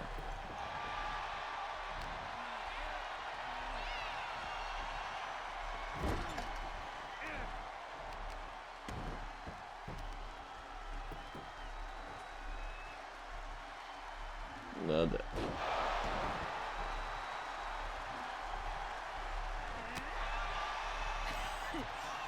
Just impressive what it's called. And now, big power bomb for Victoria. Victoria sets up in the corner, makes a cry, and hits the spear. Hooks the far leg to end it here. We got one. We got two and a quick kick out.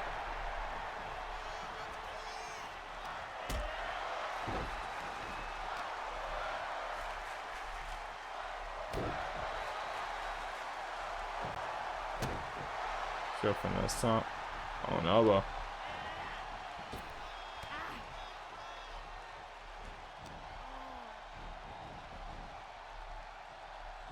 So, oh! Southern Light suplex. Now Anna looking to take flight. Connects with Victoria.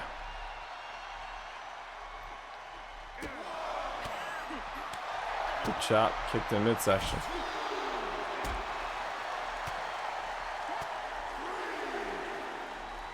So up. Dumps her face first, unceremoniously.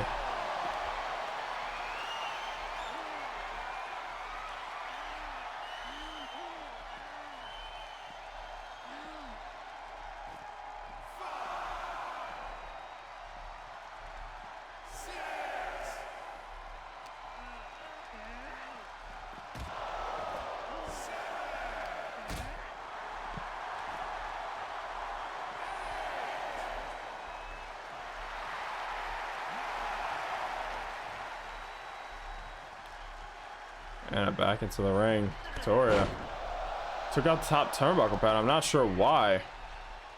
Oh no. What happened? Game's starting to act fucky. Stomp to the arm.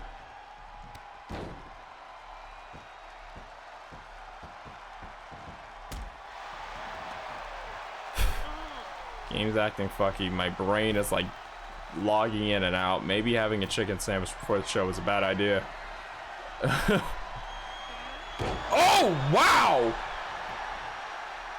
Corkscrew shooting star press and a kick out at 2. It's the first time I've seen her do that move. Now Irish whip. Pulls back into the leg lariat. Irish whip sends. Gets caught with a punch. Wait a minute. Look at the far leg. That could be it. We got 1, 2, and a kick out at 2.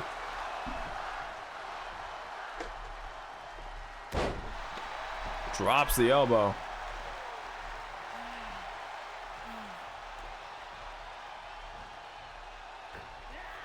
Springboard moves out of the way.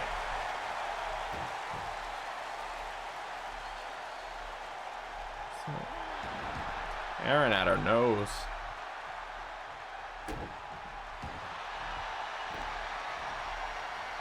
Now, rings of Saturn locked in. Wait a minute. She's trying to fight free and makes it to the ropes. Now Anna showing off a little bit. Not sure if that's what you want to do. Locked in last serenade. It didn't work. You're going to have to use something else. Swanton bomb. A lot of weight crashing on the ribs. Trying to go for some, but got caught with a slap, and now an Irish whip. Senses the ropes. No, pull back into a lariat. Hoists her up to her feet.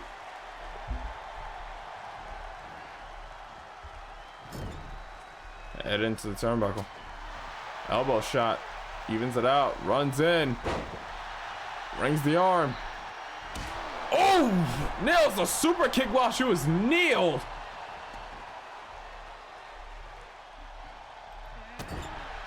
Stomp into the corner. Tries to go for a second, misses it, or gets countered. Turns her around, rear waist lock. Snapdragon suplex. Xana moves to the outside, trying to gain some distance. Victoria is on go, and she goes for that elbow drop. Tries to hoist her up, but she gut check to keep her feet on the ground. Victoria returns the favor. Another kick to the gut from Anna. Now suplex into the goddamn apron. Might have hit some of the metal underneath the ring with a suplex that kind of altitude. Holy shit. Body was trapped and folded in on itself. Now Anna from the other side of the ring, swanton bomb. Can't tell if she was going for a move or trying to head up to the top rope again, but she has to change course of plan. Slap, gets a slap in the face. Now a suplex. Snapdragon. And a straight jacket combo. Rolls her over, hooking a far leg. Could this be it? We got one. We got two. And no, and a kick out at 2.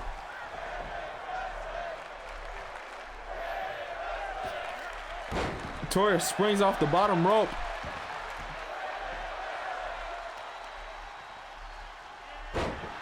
Gets dragged and dropped. Kick to the face. Right hand to turn her around. Back elbow. Victoria turning favor before a spine buster. Look at a near leg. Near leg for the win. Yes, she does.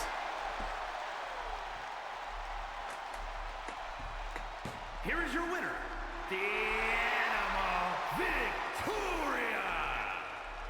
GG to both women. A hell of a match. Back and forth the entire time. Victoria celebrating on her way out. A win under her belt, but a loss for Anna Marie. GG to both women. Again, hell of a match.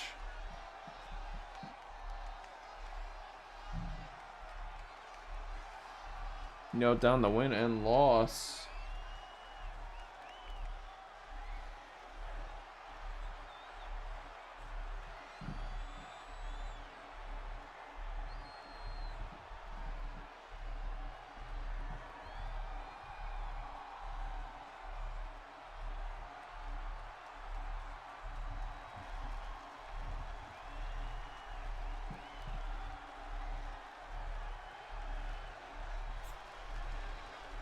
Alright, let me...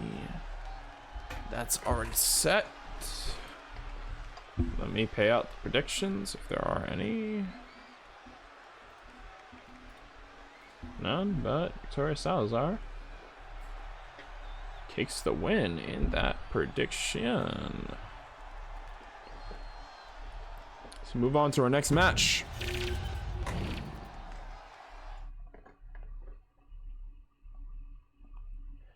Going to mark halftime while I get the other half of the show ready.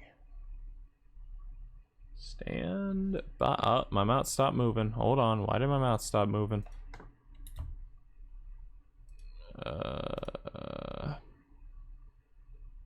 So I guess that's weird. It's honestly brilliant. Great. Let me reset this. Do that. Bring it back here. There we go. And now marks halftime. So get the second half of the show ready. Stand by.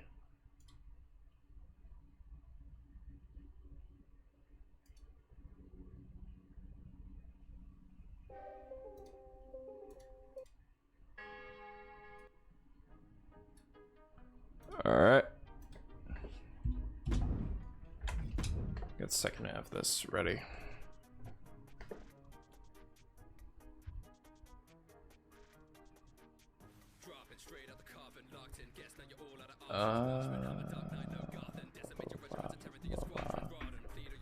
All right.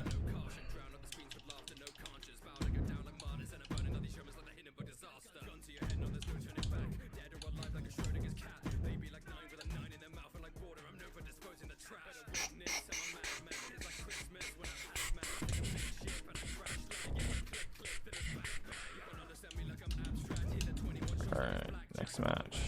It's going to be Legacy going up against Josh.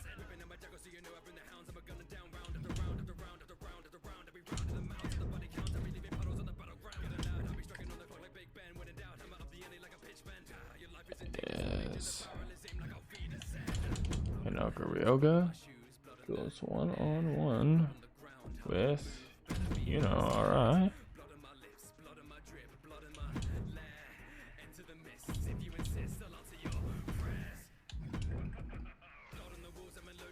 And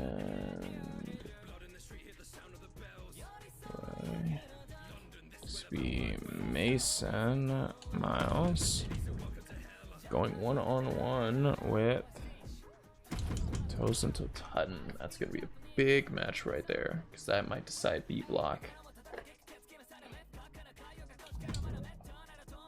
Now next is Minerva. Goes 1-on-1 with a Velvet Dove.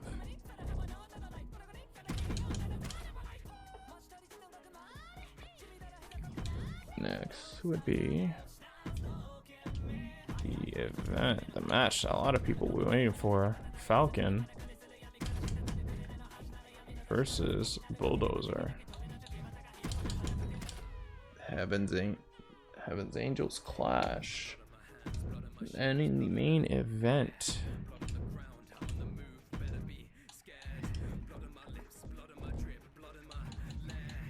Yolnir goes 1-on-1 with Melissa Ewing. Alright. That would set it up.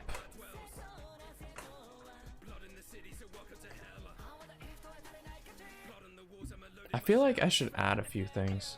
Just like in case of like halftime. Just have the screen start playing like certain things. Actually, hold on. Bad browser. My random clips. Supposed to add that. And just scaring you. Put them up here.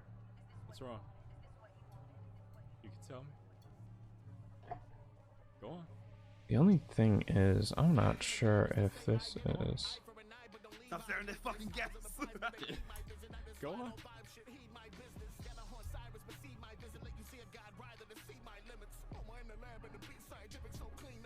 Let me try to rearrange myself.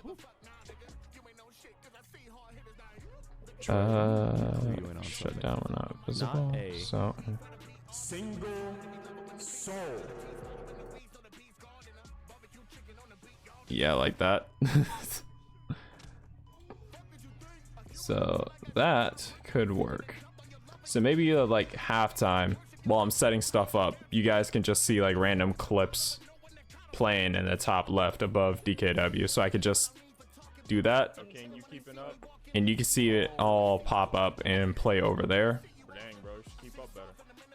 I want to break your ankle. I want to fucking avenge your fucking yeah, bro, that's rough, G. Sorry to see that happen to you. Anyways, what was that about keeping up? It was in front of you now. Wow, alright. Alright, give me 5 seconds. You about to... And that could just be like a thing. I think our shoutouts also set to the same place. I think they are. Are they? Our shoutouts set to the same place. No, they are not. Let me do that really quick, because I think that could be interesting if the TV just kind of shifts from one to the other. So now if I give someone a shout out, it will show up on the TV the same as the random clips when I hit this button. Melissa off the rope. Springboard leg. What in the world?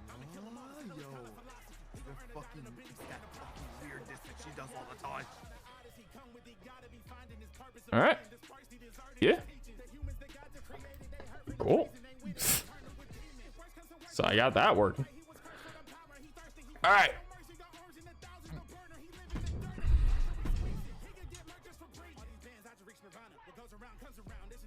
You shot me out. Actually, I didn't. So that should be a good test. Garza, but it's G. Like this. You burn with guilt, don't you? For the pain I have caused others. Let's shoot for tomorrow evening. Compassion is for For today, I hope you understand. Have it Tomorrow's over not good to me. here. I'll give you back time later. Back time later tomorrow morning. Until then, stay steady, stay killing, and keep raising hell. I'll be there live with you. There we go.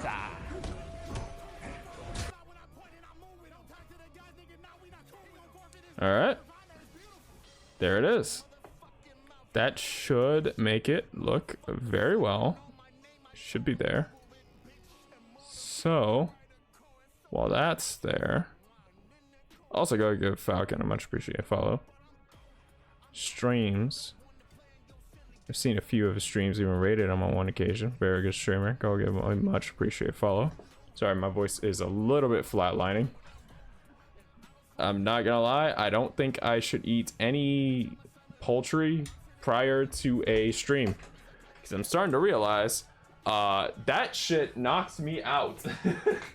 I was kind of out on my feet during that last match, so bad idea. Avoid at all costs. Understood. I'ma just stick to eating like red meat before shows. I feel like I'll be more awake and alert.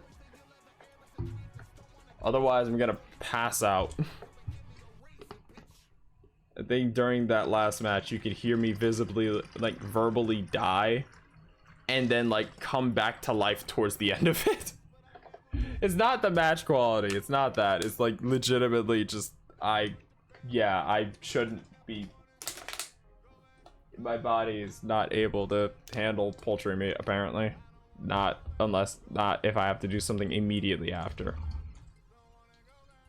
And yes, I am pouring some more water into my container so I can have something to drink for the second half of the show. So we get down to ringside.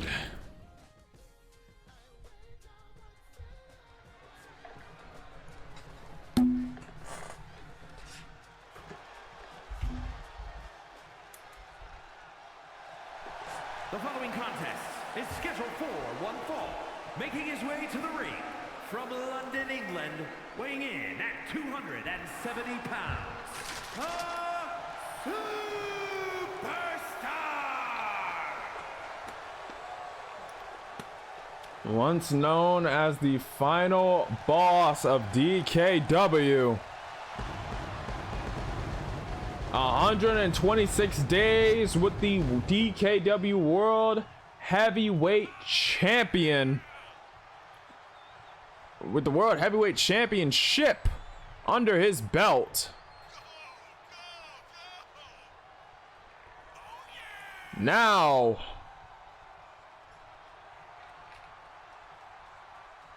entering the ring, Legacy has not had the best of times with this D1.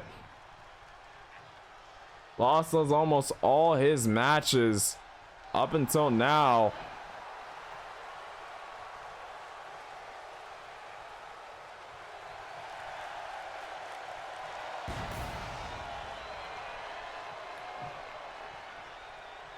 One match left on his D1, and that is against Josh. Josh, almost opposed to Legacy, has not dropped a single match in this year's D1. He has won against Defect Zero, Mason Miles, Brock Hudson, Tentozen Tutton, and now has one match left before he makes it to the finals. This marks the first time Josh has made it to this score in the D1. I believe last year Last year, he was not like this. This year, able to go 4 straight matches in the D1. It looks like it could be Josh's year. God, all the pyro. Didn't the smoke. Okay. That. Fuck, I'm feeling lightheaded.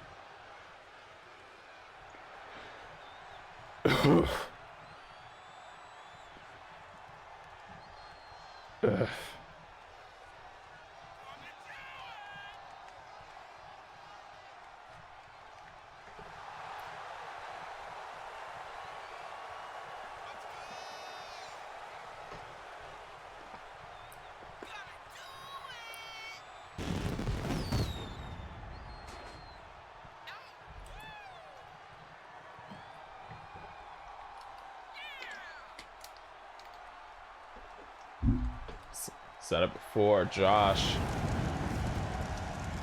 had wins over previous DKW World Heavyweight Champions. That should tell you all the story you need to know going into this. This is an interesting scenario for him. Wins over Santos and Totutton, the longest reigning D1 champion, DKW World Heavyweight Champion. Wins over Defect Zero, a more recent DKW World Heavyweight Champion. And now, going up against Legacy, someone who is known for their dominant reign prior to the record-setting reign that Totutton would take on. He's able to win this and go for 10 points. Undefeated in the tournament. That would land him, I believe, the first male in the D1 to actually score 10 unanswered points. And so far, Josh seems to be taking that pretty damn seriously.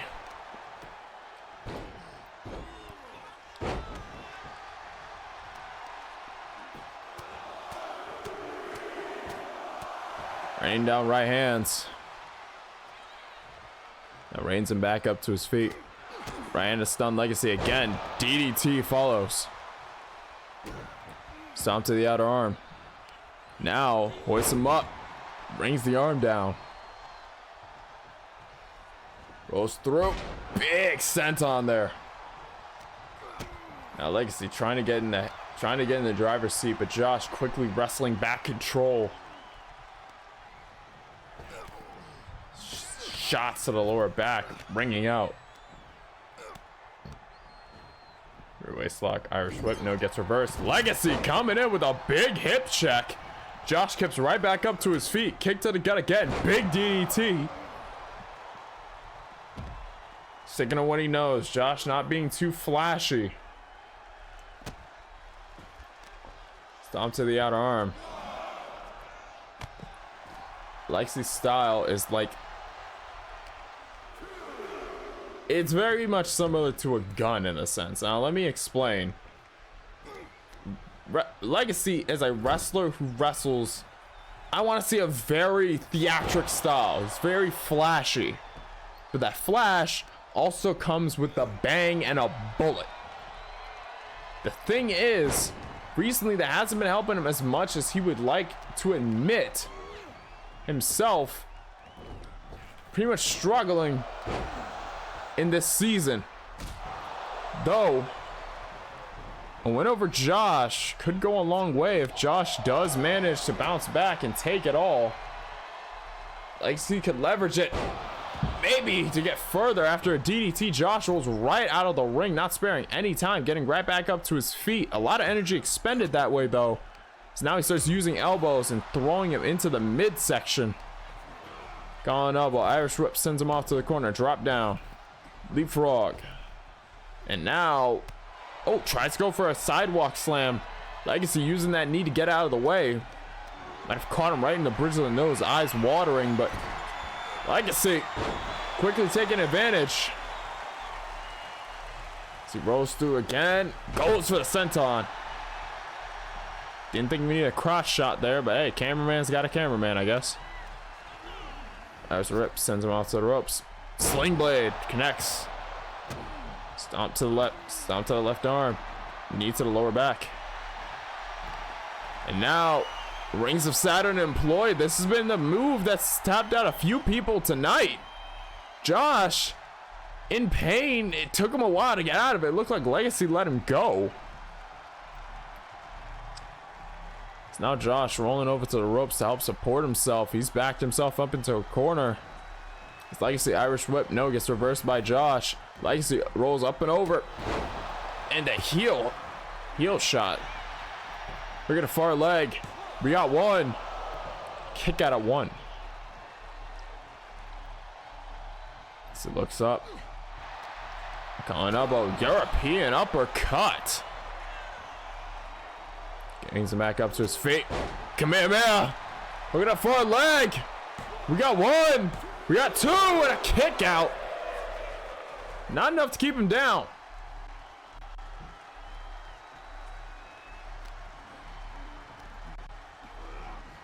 Irish Whip sends him off to the corner. Waits him up. Big body slam there. Legacy hopping right back up to his feet. Try to catch Josh on the way in, but got caught with the Super Saiyan stop. Far leg. We got one. We got two and a kick out. Like poetry in motion. Josh got out of the way of that shoulder tackle, countered with a stomp, but now both of these two going back and forth. Devil trigger. Point a far leg. We got one. We got two and a kick out from Josh. You can see the damage that Super Saiyan stomp did. That gash on the left side of Legacy's face is now 450 hits the elbow straight through the heart. Look at a far leg. One. That's two and a kick out.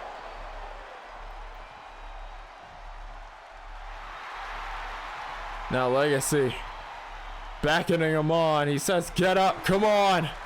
Shot over the head. Irish Whip sends him off to the opposite rope. Sling blade again. Josh grabbing at the back of his head and neck. We gotta recognize a move like that. You just slingshotted your head straight into wood tiles underneath the ring. As Legacy returns fire with the forearm. Josh, I think he was trying to go for something, but Legacy standing Falcon Arrow. It's now Legacy gets up to the top rope. Big frog splash, nails it. Look at a far leg. Could this be it? We got two and a kick out at two. Josh still has a chance to go undefeated in the round robin part of the tournament, but Legacy is letting him see hell and know its first name. Now look at a far leg after the Rolling Thunder senton. Count of two and another kick out. Josh is on pure defensive right now. What he needs to do is find one moment to evade and get back in the driver's seat. But if Legacy keeps pulling on offense, I think it might be all she wrote. Count of two, no, and another kick out. More kick outs than a Gargano match on Black and Gold NXT. Now using that top rope, Legacy sends Josh to the outside. Josh still cradling that head and neck. Quickly getting back up to his feet, though lumbering as Legacy is just unloading, not giving him any chance to breathe. I think a chord must have been struck in Legacy. He realized this guy is a problem. He needs to take him out now, as now his sternum meets steel steps. Now folds the arm and just unloading the forearms to the back of the head.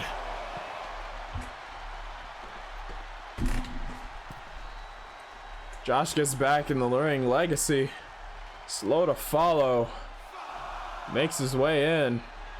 Wait a minute, Legacy was trying to go off the ropes. Josh caught him for the F5.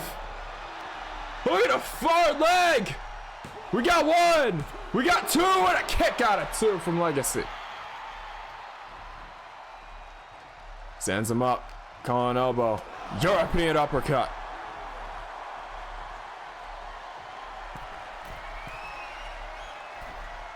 And now, big splash from Josh. All the way from the heavens, descending. Look at a far leg. We got one. That's two and a kick out from Legacy. Not enough to end this.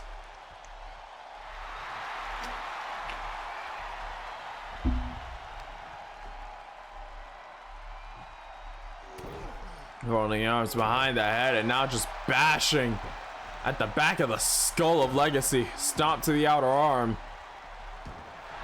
Rolls him over and now, wait a minute. What is he? Oh, he's gonna fold him in the walls. Is he going for a submission? Legacy in danger. But no, Josh lets it go. Maybe wanted a little bit of wear and tear on that lower back. Stifle Legacy's movements maybe. A lot of weight gets put on that lower back. Damage to it could really mess up your stability. Legacy gets right back up to his feet after the shoulder tackle. Puts Josh up on the shoulders. And now dumps him on the top rope. Yanks him out of the corner. Drops him back first.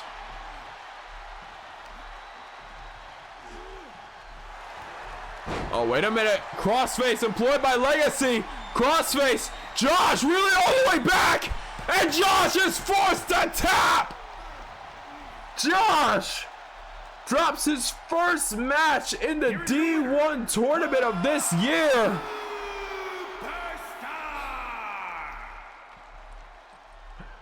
That is the first match he has dropped, and that is at the very end. Though, with the score being what it is, I think Josh is already damn well set to go on to the finals, at least a B block. Legacy just managing to stifle some momentum on the way out. Josh unable to become the first man to score 10 unanswered points in the D1. Failed to achieve that achievement or goal. Still able to go on into the next round. GG to both men of that match. That was a pretty damn good match, honestly. I was like, hey, Crazy, what's going on? Let me give you a shout out.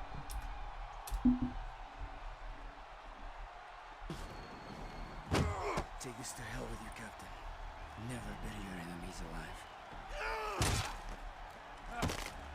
alive. So... No!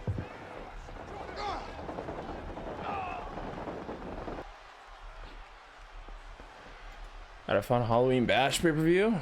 Damn, I need to go check that out then. Ellis. Wait, hold on. I noted that down. Let me note this down.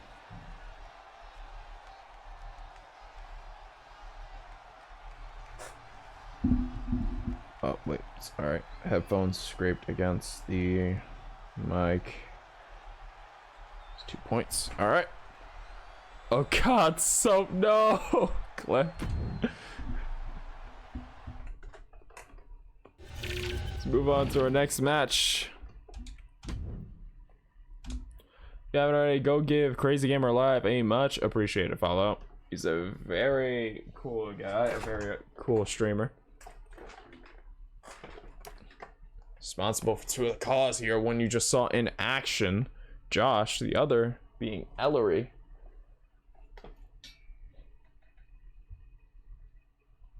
One's a previous champion, the other one looks like they're on their way, though I shouldn't call anything too soon. But yeah, go give him a much appreciated follow as we move on to our next match of the night. Hinoka Ryoga goes one-on-one with Arai. The following is scheduled for one fall. Making her way to the ring. Oh, for the love of God. From Osaka, Japan. And the owner of IWW TV. Why just start knocking? Right, crap. And I forgot. Let me do a prediction.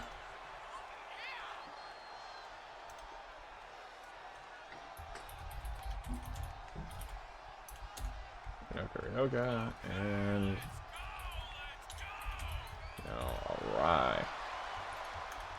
5 minutes to make a prediction. That's keeping. God damn it. 5 minutes to make a prediction on who you think is gonna win this match. Hinoka Ryoga or All right. Currently at 4 points. Hanoka currently at 2. Hanoka mathematically eliminated. This could be Yuno's last chance to stay in the running for at least second place. May I? Go ahead. I ain't gonna stop you.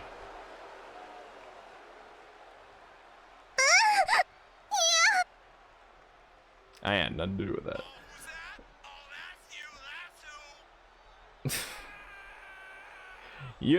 I know, we know.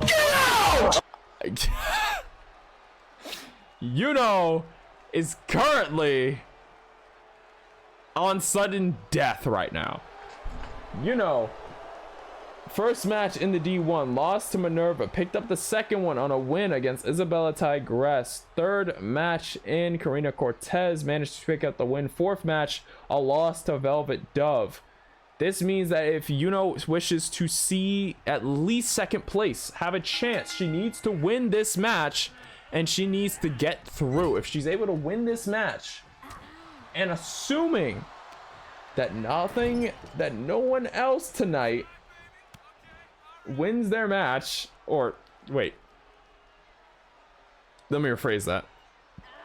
If Yuno wins this match and Velvet Dove later tonight loses her match against Minerva, that would instate a 2-woman tie for second place in the blocks. And that tie would be between Yuno and Velvet. If Velvet is able to win later tonight, that would automatically throw Yuno out of the running, win or loss. So Yuno has to win this match, and she's also hoping that the first timer in the D1 tournament, Minerva, I guess, drops a match, or no, wins her match. She wants Minerva to win later tonight, along with winning herself, to keep herself in the running. If she wins but Minerva loses the match, that automatically throws her out of the tournament, ends her at 6, while Minerva and Velvet will be tied at 8. Tiger suplex. I was about to say tiger suplex.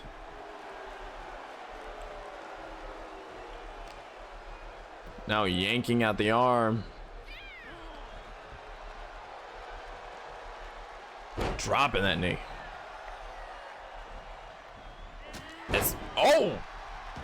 Hanoka kips right back up to her feet. It's a Claymore of her own. Now Minerva.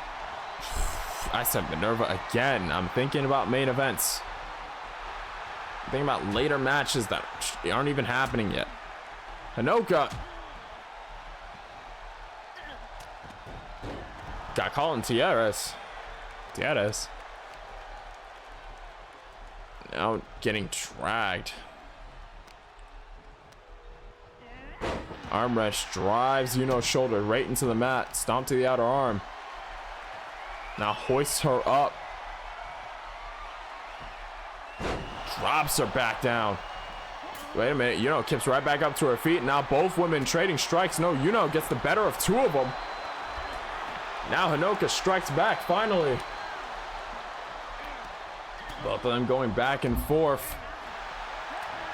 Trading shots, exchanging shots, blocking shots, ducking shots. You're seeing all the shots getting thrown out, and every answer you could have under God himself getting rung in, and then the knee strike from Yuno caught Hanoka off guard.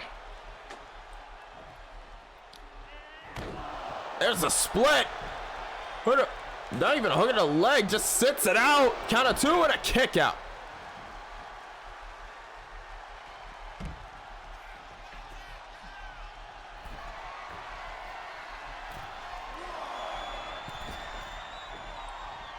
Wait a minute, Famouser! As she enters back in the ring, scrapped the top rope move, decided to just jump her with a finisher on her way in. Look at a far leg. We got 1, we got 2, and a kick out from Hanoka.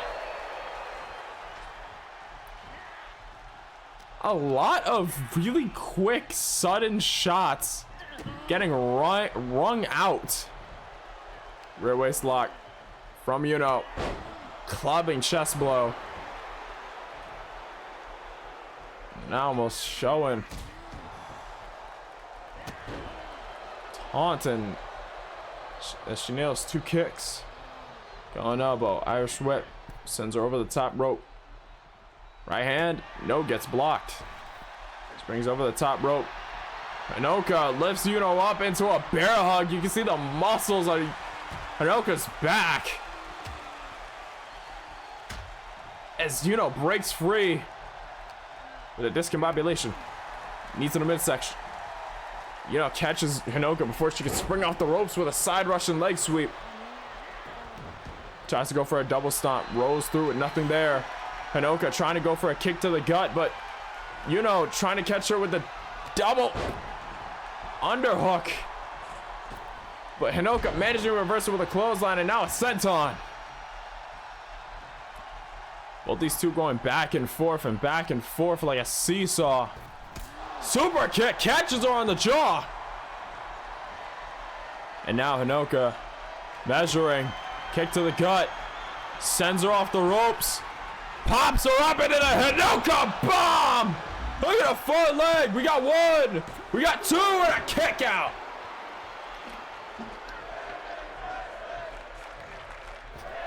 Here's Hinoka. Springs off the ropes into a leg drop. Now measuring. Kick to the gut. Sends her off to the ropes again. Pop up Hinoka bomb. Hinoka might be looking a side away. Yuno rise chances for the finals.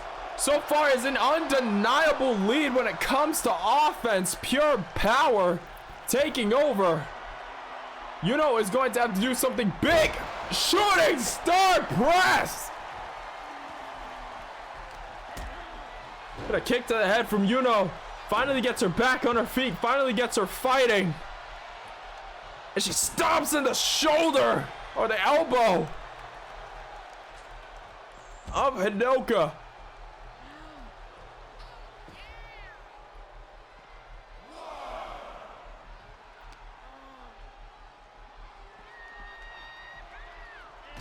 Slams her head first into the top of that ring. Kick to the head. Both these two women trading back and forth again and again. Now, Yuno taunting on the outside. I taunted for a bit too long. Wait a minute, reverse it. Sends Hinoka into the ring post. Maybe was trying to use that as a diversion, but Hinoka bounced right back from it with a knee. Seemed to have pissed her off more than it did anything to stifle. Wait a minute. Rolls her up. Single leg. Hooks a single leg, trying to do more damage on that hip and knee, but Hinoka finds a way out of it quickly. Clever strategy from Yuno, trying to get the lead. And a freakish side slam shuts down her momentum. So I decided for Frightmares though. Ooh. Grabs her by the back of her neck, sends her into the top turnbuckle. And now just unloading chops. You can hear them. The grimace of pain. Clench up, only get popped in the jaw. Kick in the gut. Tucks the head in. And we going for the last ride. Dropped her so to hell. We got 1, 2. No, but a kick out. Off the ropes, tries to go for a senton. Yuno raises those knees. Her dreams of the finals ain't done yet. Famouser. It's the far leg. Could that be it? Could that be the ticket? Count of 2 and a no and a kick out.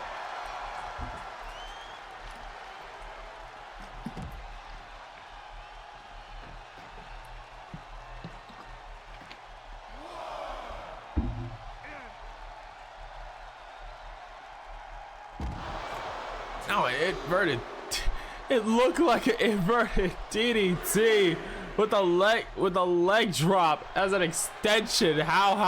I don't know.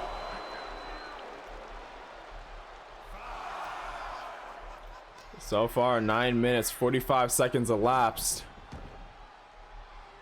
in this D1 matchup. Count of 20 on the outside as the rules pertain to the tournament. And now, wait a minute. Flattens her out, locks the legs and looks for Kona. Silence. Could this be it to make Hinoka tap? And yes, Hinoka forced to tap. Yuno is moving up to 6. 6 points for Yuno Arai. Yuno, the previous DKW Women's World Champion. 2 for 2 on tap outs on this episode. There have been a few tap outs on this.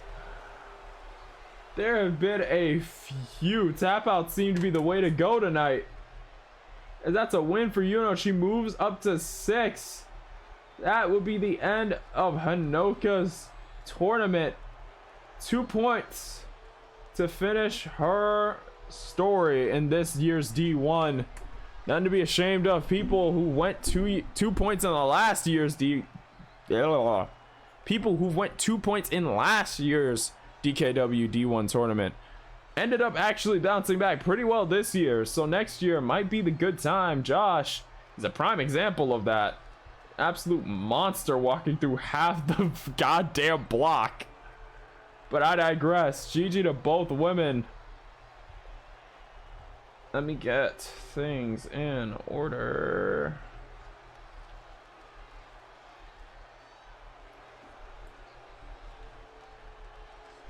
Let me serve out the project. English, motherfucker.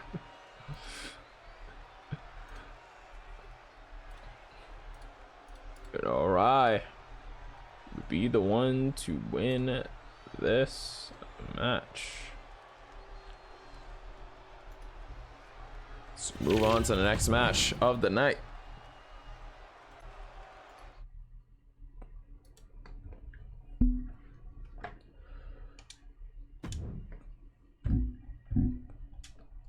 Next match is going to be an interesting one.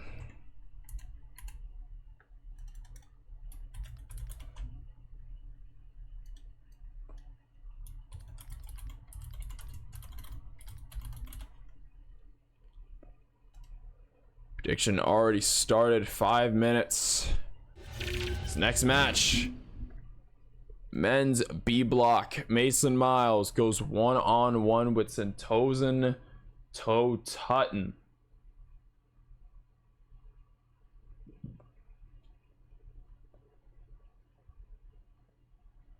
This match, interestingly enough, has what could be the future of B block riding on its coattails, and I will tell you why. Currently in the B block, Josh is leading 8 points. The only person to tie him so far or get close is Mason Miles at 6. Then follows Sentosan Toe Tutton at 4 currently. Toe Tutton, if he is able to win this match, would be able to force a tiebreaker between himself and Mason Miles.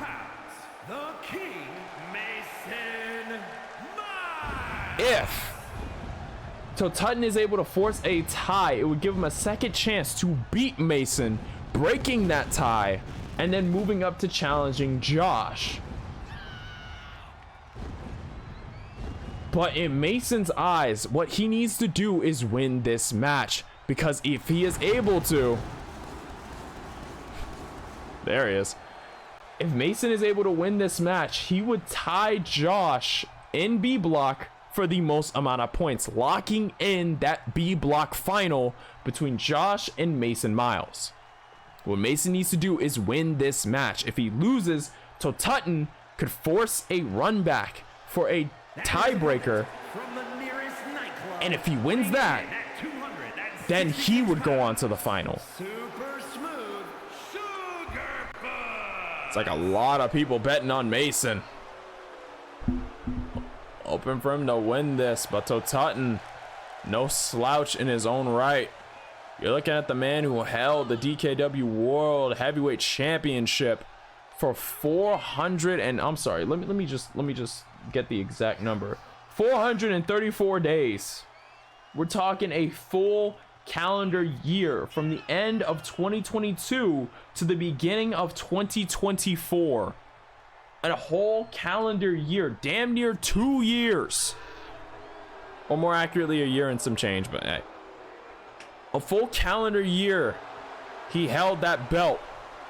An underdog to many, would end up becoming the most dangerous man on the roster. Face the likes of the current DKW World Heavyweight Champion, Bulldozer, Falcon, Legacy, Mason before, Josh. He's faced so many other people on this roster.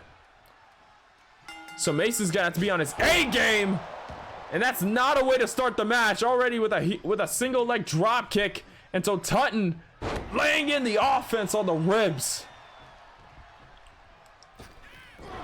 As Tutton springs up immediately, Mason rolls out of the way. Tutton once again on offense. It's not going to be enough to just dodge Tutton. Mason is going to have to do wait a minute, strikes back with the elbow shot. Overhead shot. That's 2. Now he grabs him and just starts raining in elbow shots to the head. And now a poison runner from the top. The match just got started, less than a minute in, and we're already having the crowd chant, "This is awesome." The speed this match has taken off in is incredible. Tries to go for a stomp. Mason moves out of the way. Again, a single-legged drop kick. Mason, he's going to have to be quick about his offense. So Tutton is a very fast, very hard striker. It's how he gets the drop on his opponents. You need to force him to move at a slower speed, your speed, or dial it up to meet his. Hook at a leg, kick out at 1. Mason is going to have to make these adjustments on the fly. If he lets Tutton control this too long, by the time he gets a chance to unload offense of its own, it's damn near going to be over. Wait a minute, roll up. Kick out before one, but that does give Mason some time. Big boot runs in. Tutton barely phased by it. Now sunset flip powerbomb again. Tutton hooking in the legs. You can sense the air of desperation with the way he was holding that leg. Tutton showing a lot of desperation.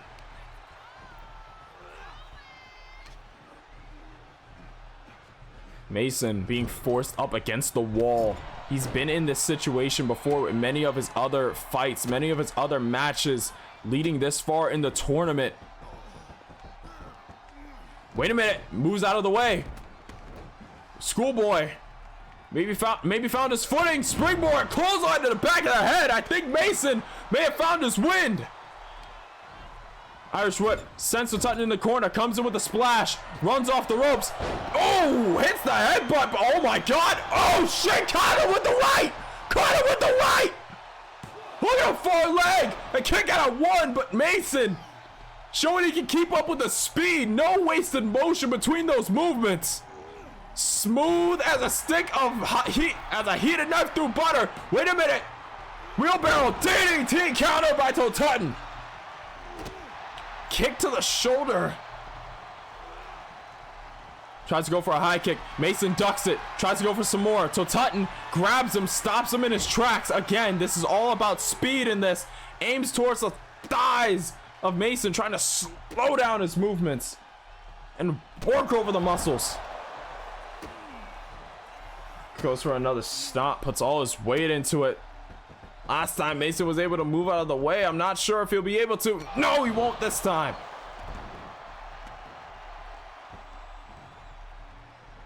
Mason trying to catch his breath, forced up against the wall. Speed of this match waning on him especially.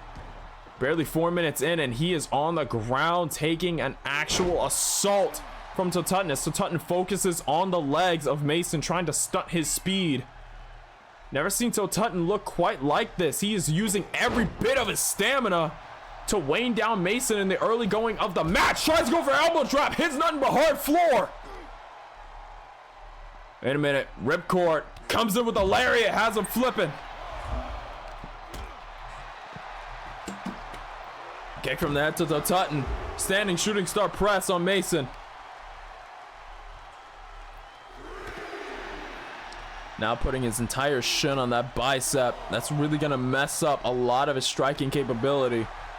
Ever get your arm hurt in a fight, you know you cannot throw those punches with so much force without feeling backlash. And I think, like that, Mason already bleeding. This is not good for him, but a reverse Irish whip may have set him back in the driver's seat as he gets in quickly. He cannot give Tutton the space, and he knows this. No, got kicked in the gut.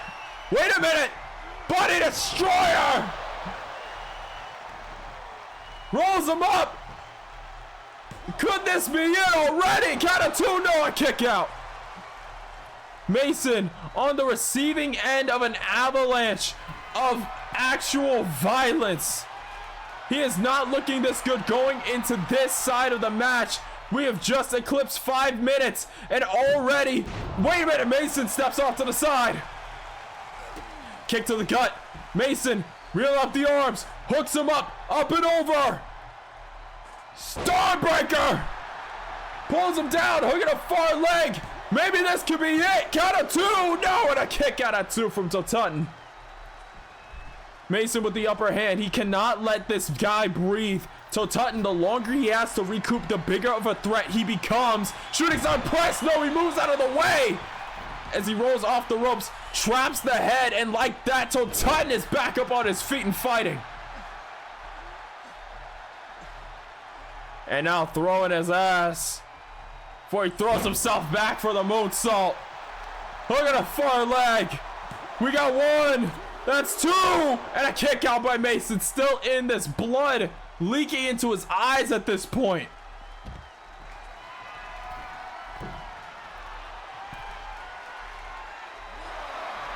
Tutton measuring Mason from the top rope all the way to the outside. Marks the X, goes for it, hits the double knee buster. And Mason, like that, is in a very dark place right now. He is not in a good way.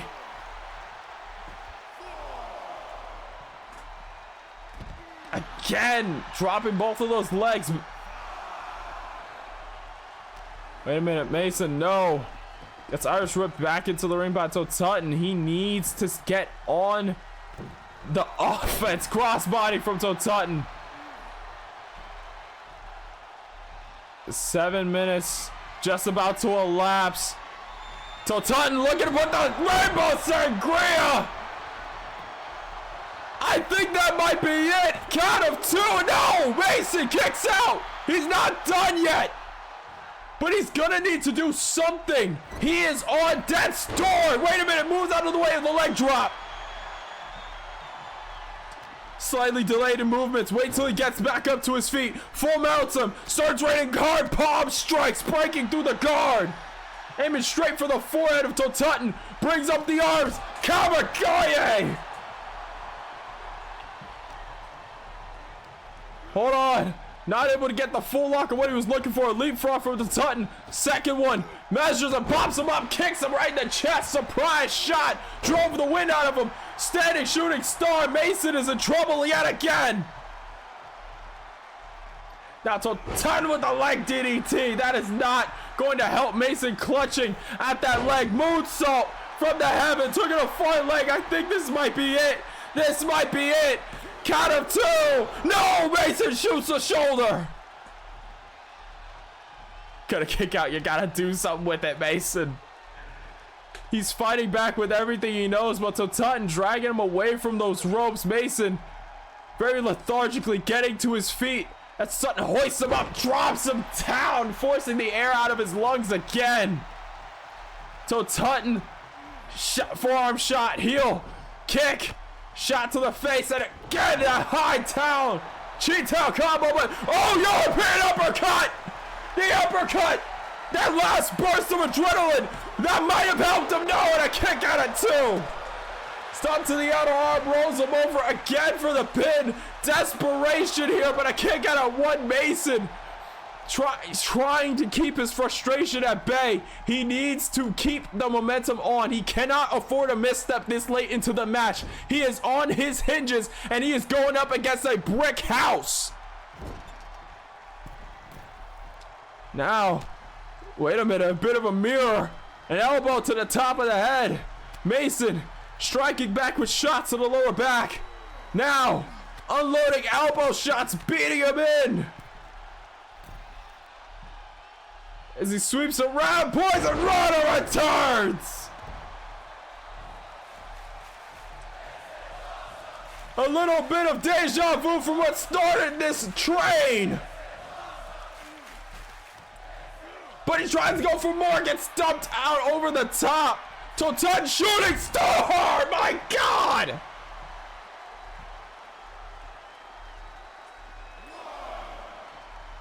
Drops the legs in between again. And now he runs in, dropping his forearms on the head of Mason. Mason. Wait a minute. Pushes Tutton off. Tutton clutching at that lower back. Damage might have been done. Oh, but Stardom meets steel steps. Now Tutton working on that left shoulder. Mason kips up to his feet at the count of 6, but Tutton very quickly to grab Mason and then stifle his momentum, swinging him around by the head, cutting off blood flow. Remember, a count of 20 in the D1 tournament rules. Count of 9 till Tutton finds his way into the ring. Still 11 more seconds for Mason to get up.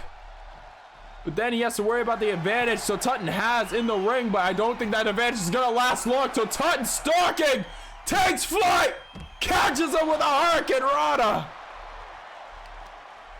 I think Tutton wants this to end. He resetted the count by heading out himself.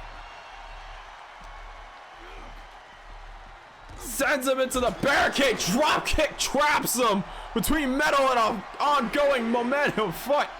I don't even know what that means. Super kick, straight jacket, German suplex. And now to Tutton, raising the one up to the crowd, a sign of acknowledgement. Game of stuttering there, that was scary. Another shot to the face, count of 8. On elbow, Irish whip sends Mason into the ring. Mason, limp, no biscuit. He is not moving. And I think this might be the last move we see in this match. Stop to the toe, knee to the side of the head. Shot to lower back. Wait a minute, so Tutton not putting him away yet. Forearm, axe kick, side kick, shot to the upper chest and a Cheetown combo. So Tutton is not going for the pin. He is just letting Mason have it. Trying to make sure he's out for the count with a kill shot.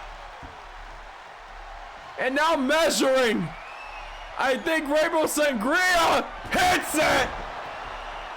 I think that's gotta be it. That has gotta be it. I believe it is.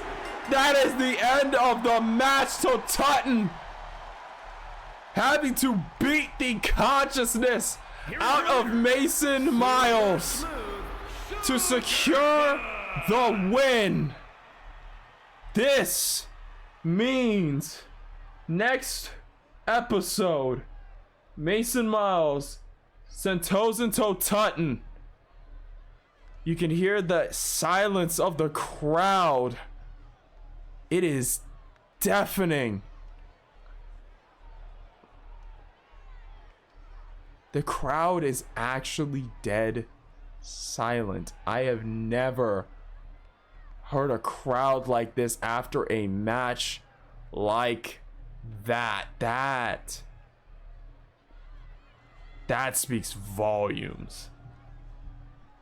To Tutton managing to force a tiebreaker to keep his D1 hopes alive. the crowd and almost awestruck in silence. Everyone believed Mason could put Sotutton down, but Sotutton, one thing we have to acknowledge, that whole match, Mason refused to stay down. Every shot Sotutton had didn't do it. This was probably one of the longest matches in this D1 this year. Every shot was not the last. Sotutton had to not only double, not triple, not quadruple, not quintuple, but sextuple down on every kill shot he had in the book just to keep this man down for 3 seconds. The crowd completely silent. The next match between these two will happen next episode to decide who goes on to face Josh in the B block final. I can only imagine after a match like that, the next match between these two is going to be life or death.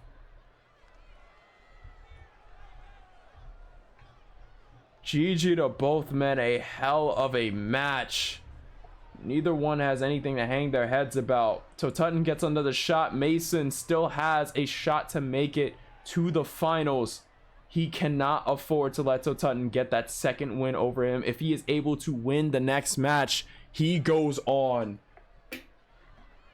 GG to both men, and holy shit, my throat is shot after that.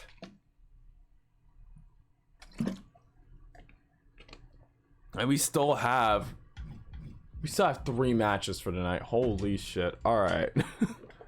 I think the rest of the matches have something to live up to. So move on to our next match. Minerva goes one-on-one with Velvet Dove. Let me hand out the winnings for that match.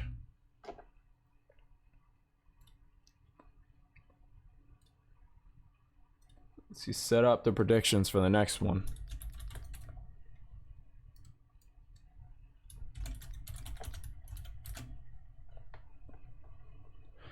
Five-minute prediction. Minerva goes one-on-one with Velvet Dove.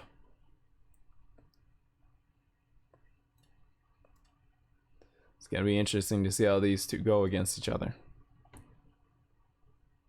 The first year, going through her first D1 tournament.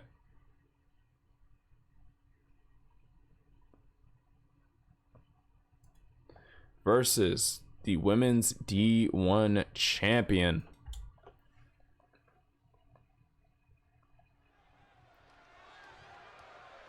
Crowd managed to pick up after that last match.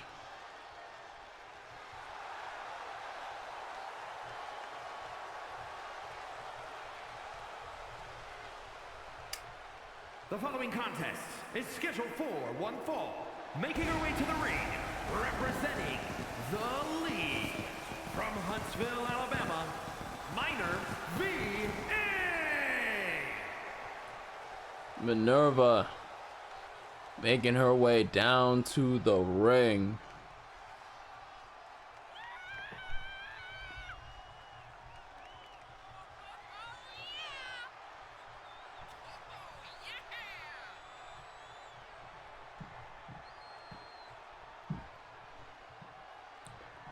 So far, Minerva in the D1 tournament, women's D1 tournament. Right now, Minerva currently at 8 points, 4 wins, 1 match yet to be decided. This is that match. Velvet in a very similar straight 3 matches won, 1 match lost against Isabella Tigress. Means that if she is able to win this, she can tie the score between the two, heading in to the winner to the final of the A block.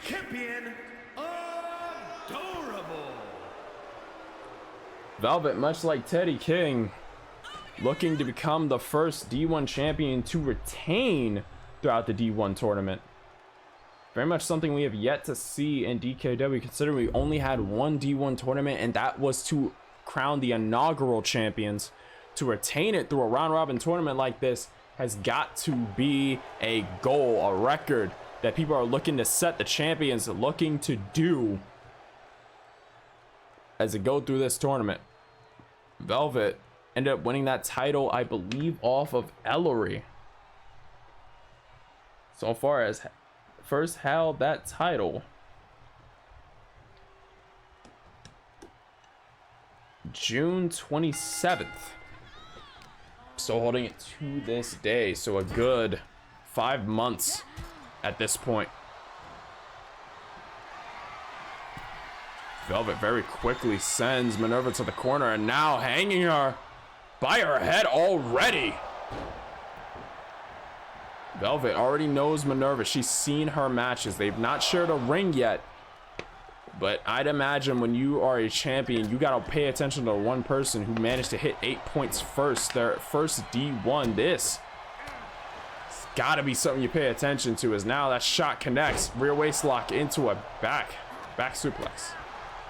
Kicks in midsection. Collar elbow. Return fire from Velvet. Collar elbow again. Velvet maintains control. Minerva, we've seen her before. A very body and leg focused submission wrestler. Main target, midsection, ribs, spine, legs, hip, knees, anything she can get her hands on. From the core of your body to the very mechanism that lifts it up. If she sees a flaw, she will go for it. Moonsault drives the elbow down into the chest of the champion. Very much not someone you could just mess around with. And you can see it right there with that shot right there, aiming for the ribs. That ripcord into the knees. Count of 2 already, and a kick out at 2. It's now Velvet quickly shifting the tables. See Minerva's arm stuck out like that. It's a nasty collision with shoulder straight to canvas.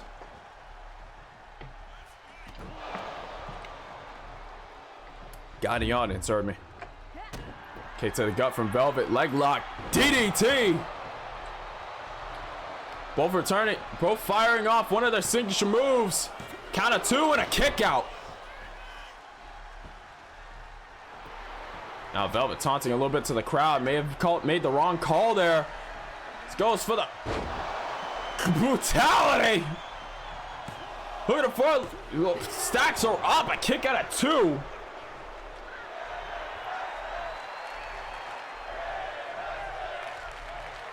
Only about 3 minutes into this match, already chance of women's wrestling. It's now brought right down into the ribs. Again, Minerva going for an early pin here.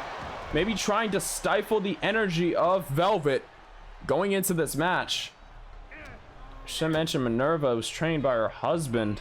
Funny enough, the current DKW World Heavyweight Champion. So she knows how to pick her spot and how to go for a body part and just lock in on it. But she also knows how to play dirty when the time calls for it. We saw her in our last match take out those brass knuckles from her tights when Karina gave her the shot to. That's something Velvet's got to pay attention to. Spine buster, as Minerva's just all over Velvet after the champion was pretty dominant in the early going.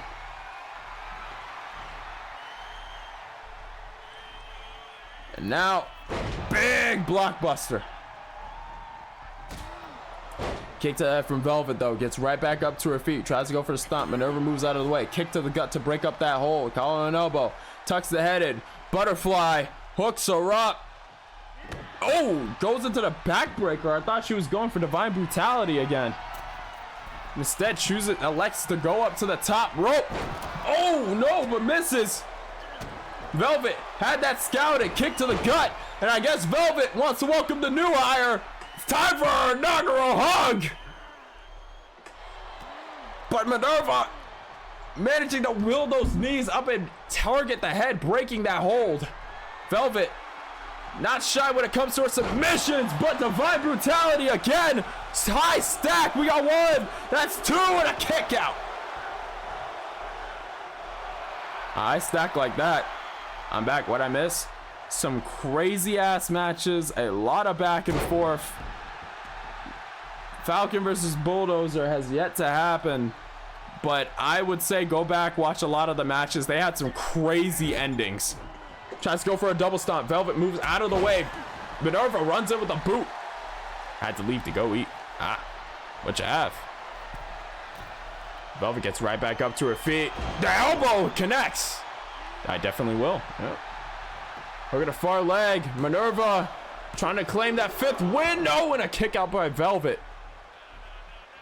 Chicken tenders. Nice. I had a chicken sandwich earlier, and yeah, I kind of have a new rule. No chicken before shows like these. Because holy shit, did I pass out in the middle of a match. Like, I actually just straight up, my brain just fucking disconnected middle of the match. Like, I was vibing, thriving, everything was going well, and then out of nowhere, and I don't even recall what happened. I came in halfway through the match, and then just started spectating. You could hear my voice drop, and then incline in energy. Hook at a far leg, kick out at 2. So, yeah.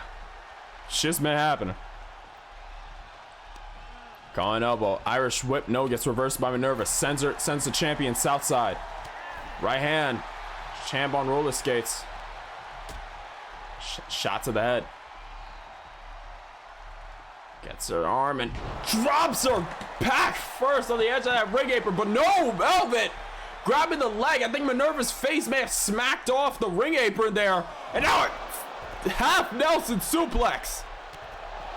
I mean, I watched YouTube until I passed out when going to bed. Fair. Honestly, I do the same. I actually do the same. I just load up a bunch of videos. German suplex, high stack on that head, upper body. Calling elbow. Irish whip sends her into the ring.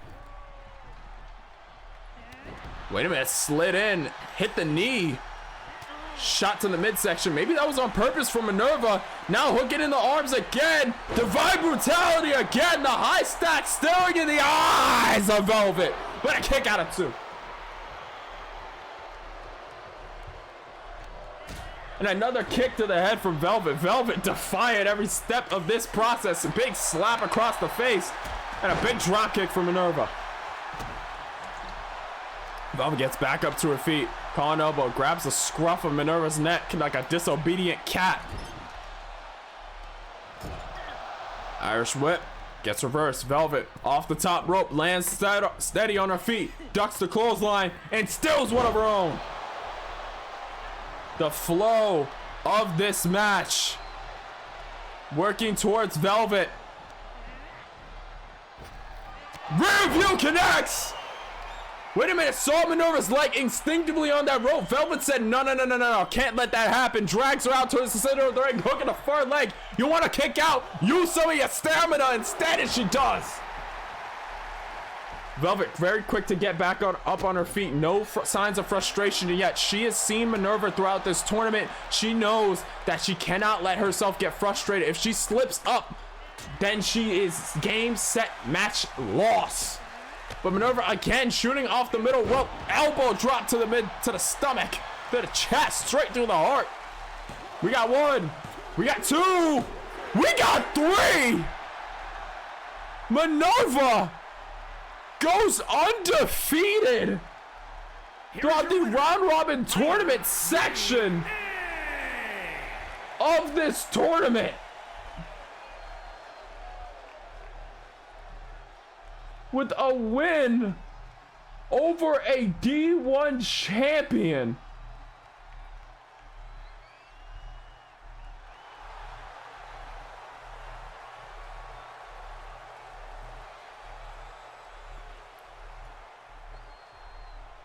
GG, holy shit.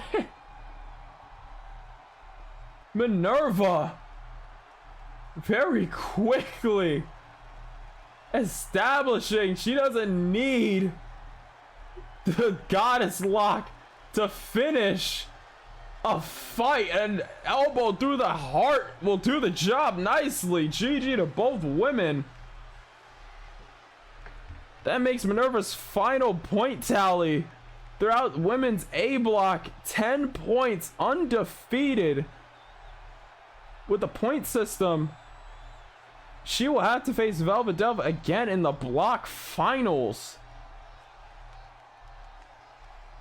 to decide who leaves A block and who goes on to the finals of the D1 to challenge the top winner of B block. I think that makes Minerva the third person to go unbeaten in round robin section of the tournament. I am not sure, because I know Melissa did it last year, and I know that Minerva did it this year. I don't believe there's been anyone else to do it, unless I'm mistaken.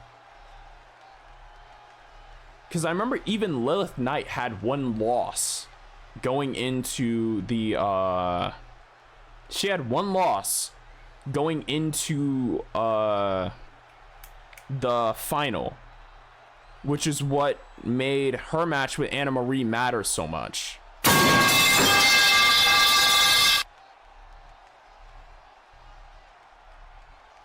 There's Stock.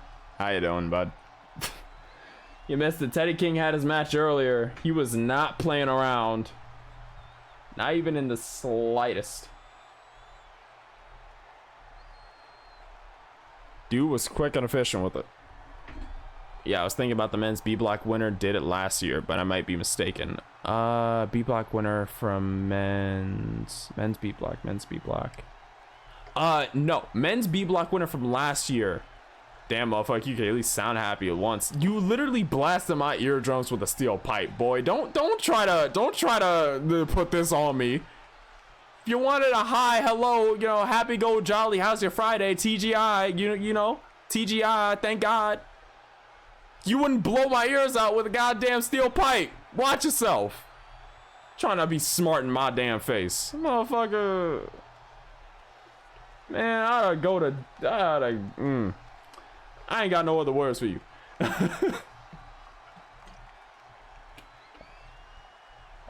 Did I put the sound effect or was it you? It very much had your name on it. Don't try this shit. I'm doing my job as a viewer. That don't mean I gotta respond with the happiest voice I've ever heard. When 2K gives you a glitch, isn't it doing this job as a game? At this point, it might as well be. Every game has ended up crashing one way or another. These motherfuckers make it a staple. That shit's a feature at this point. I don't even know what I'm ranting about. I'm just ranting because I'm angry. God damn it. Use the tournament to show why she's called the goddess of brutality. That is very much true. Minerva putting on a very strong first impression. Let me go over here. Give the prediction conclusion. Start a new prediction. For some, this is a match they have wanted to see since the start of this tournament.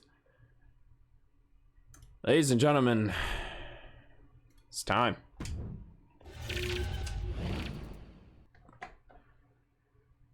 Bulldozer versus Falcon. 1-on-1. The leader of Heaven's Angels goes up against his right-hand man. The DKW World Heavyweight Champion. Tag partners. That is also true.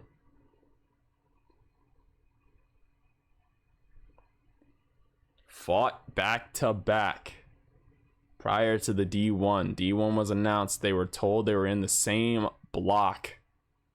This is going to be an interesting match. Falcon, right now, 6 points in the tournament. Bulldozer, tied at 6. Teddy King also factors into that. Currently at 8 points. The winner of this match will go on to face Teddy King. Only one man can do it. As we get down to ringside.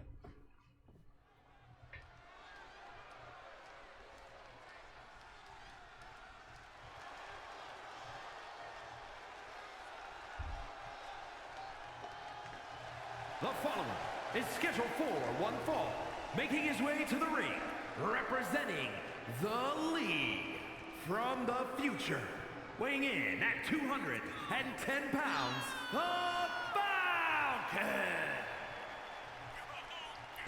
Falcon wins over Teddy King, Jotun, and Malosi Talatunu. The only loss he's taken in this D1 was due to Zachary Anderson. Wait, no, that's Bulldozer. Sorry. Falcon wins over Zachary Anderson, Jotun, and Malosi Talatunu. The only loss he has taken was to Teddy King. But I've been mistaken. My fault.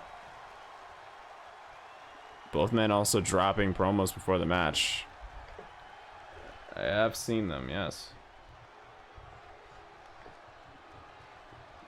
Both men. It was at this moment that he knew. He fucked up. Alright, yeah, I got that wrong. Alright. And his opponent, representing the League from Huntsville, Alabama, weighing in at 241 pounds, the Dragon World Heavyweight Champion, Bulldozer! Bulldozer and Falcon. Angels of a feather. They had flocked together, now finding themselves on the opposite side of that demonic smile that's had nope, lost it. First time ever. It is the first time these two have gone one-on-one. This is the first time. Back, my Twitch crashed. Oh shit. Bulldozer wins over Teddy King, Jotun, and Malosi. Led him here. The only loss he took was Zachary Anderson. Falcon wins over Zachary Anderson, Jotun, and Malosi. The only loss he took was to Teddy King. Both men need to win this match to continue in the D1. One promised the other a chance if he was to win. The other wishes to break. Wait a minute. Kick out. Oh! A lot of respect between both men. That is absolutely true. Now, both promised they weren't going to hold back, but you got to imagine facing someone you know in there. It feels... It's got to feel a little bit weird. Yes, you trained with this person, but at the same time, you trained with this person. This person knows you. You are essentially playing a back and forth game of chess while you are also performing these moves. It's a mental game as much as it is a physical one. And the betting is even split 500-500. The crowd is unsure what to think. The bettors are unsure what to think. I bet both of them. Oh, wait a minute. Knee strike from Falcon. Wait a minute.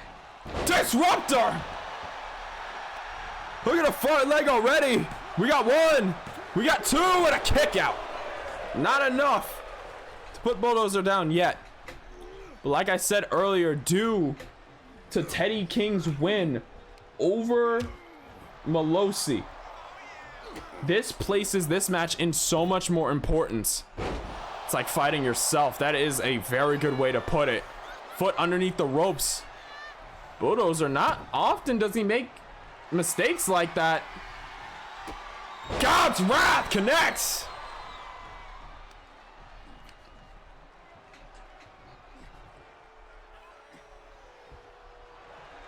Look at the far leg.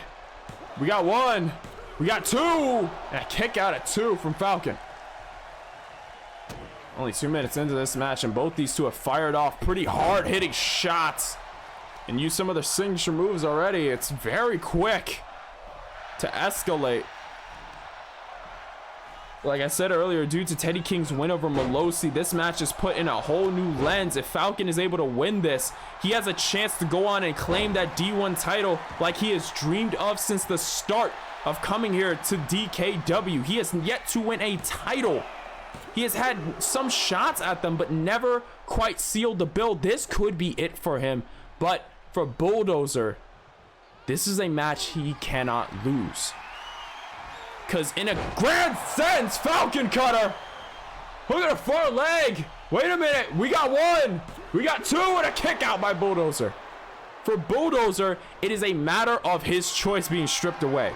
As the DKW World Heavyweight Champion, you gotta imagine the idea of picking his opponent would be massive for him. Sure, he can just train and get better and, you know, be ready for whoever wins it.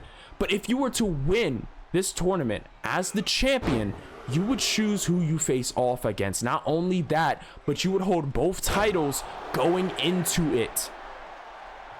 You would be he could literally be the first DKW World Heavyweight Champion to win the D1. So not only is that been in history, but it's that sense of control that he can keep in this. So right now it's dreams versus assurance. It paints this match in an interesting point of view. And a stop to the back of the head, a very nasty shot there. And a forearm shot to the side of the head. Gotta imagine fighting someone you trained with so hard. Oh! Red versus blue. Shit, now that you mention it. Was that Michael Jackson in the crowd? Count of two! And a kick out. I heard someone going, ow! I heard someone saying that. Somebody made the sound. I'm not losing my mind. Big shoulders in the midsection. He'd also be the first person to win 2 D1s in a row. That is also true. So it's a place in history as much as it is assurance for Falcon. This could be a dream realized, and he can't just sit by and let it slide. Both these men gotta realize, and it seems like they already came to terms with the idea that to get to the finals, you will have to break the other man. Because something tells me neither one of them will be willing to stay down.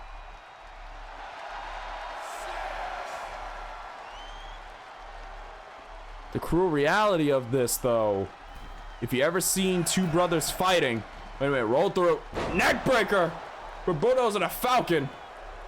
If you've ever seen two brothers fighting, it never ends well. And now, Bulldozer locking in Siren Song. Falcon! Falcon forced to tap! Already! Here is your winner, Bulldozer!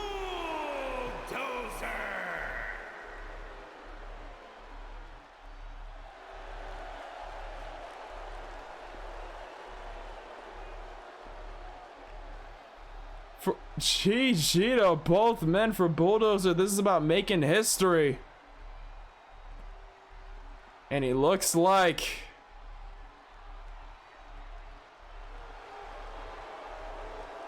he's gonna go on to do it.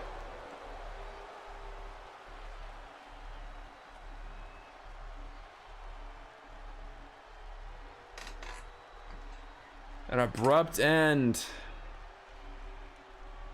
put to Falcon's chase for that D1 title.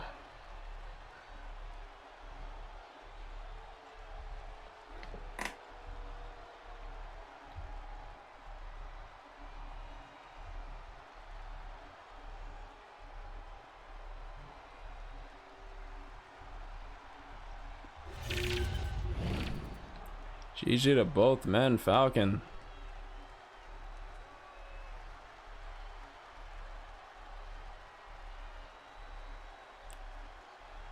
Both of them embracing in the middle of the ring from the looks of it.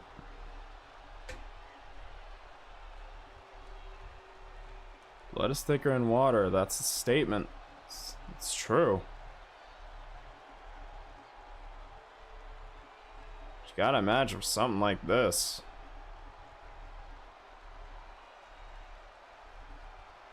I'm not trying to sow any seeds or anything, but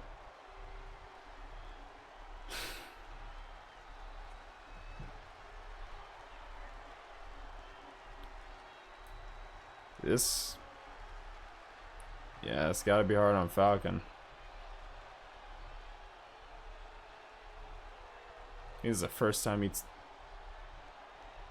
Yeah, I can see it under the visor. Bet of tears.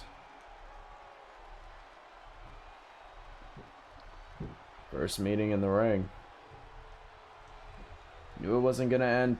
I'm not gonna say peacefully. 'Cause that implies, you know, they're swinging at each other, but it's definitely gonna have some turbulent emotions going into this one.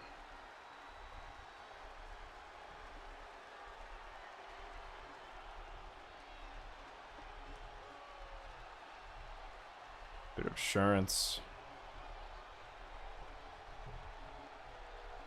You gotta imagine for someone like Falcon, he came here, first thing he said was, I was going to win the D1. Well, not the D1, but he said he was gonna take that D1 title. Had many tries, this being the closest he has gotten. Grueling tournament, 3 wins.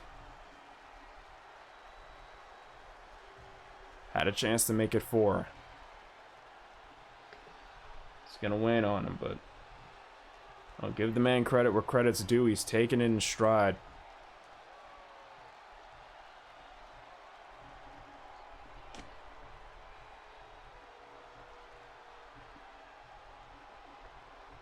This match, in conclusion, locks in the A block final. No tiebreakers necessary.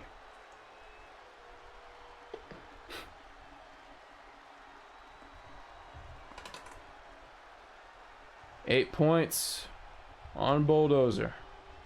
8 points on Teddy King.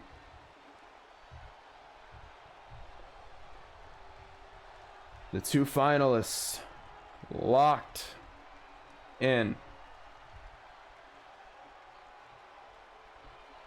GG to both men. You guys put on a hell of a match. Now, the World Heavyweight Champion has to go 1v1 with the D1 Champion yet again. Question is, will it end the same it did last time, with a siren song to send the king to his doom? Or will the king finally make the god take the knee?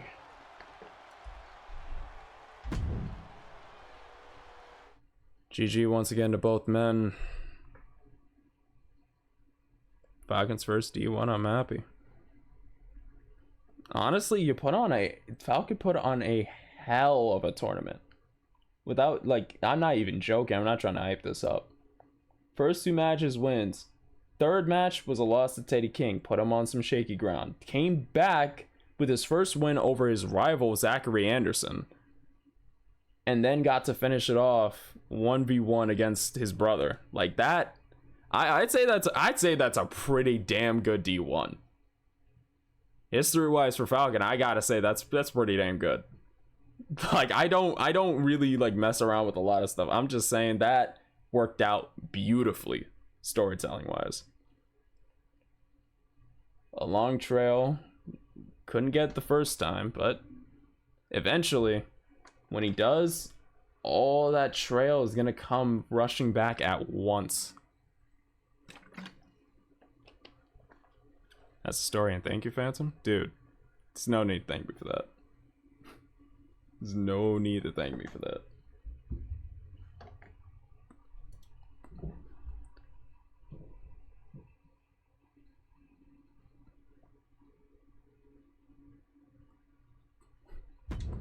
Bold statement. Falcon being the future, Bulldozer said it himself. That's a man who had a hell of a rookie year, now going into his second. To clear out of the ring, ladies and gentlemen, it is time for the main event of the evening. We've talked a lot about what ifs ends, if, and, or buts, a lot of possible ways this D1 tournament could have went. The main event.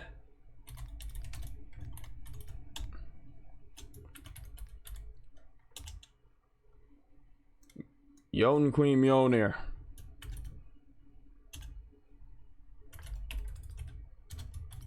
Melissa Ewing. Predictions are up. Mjolnir currently 6 points in the tournament.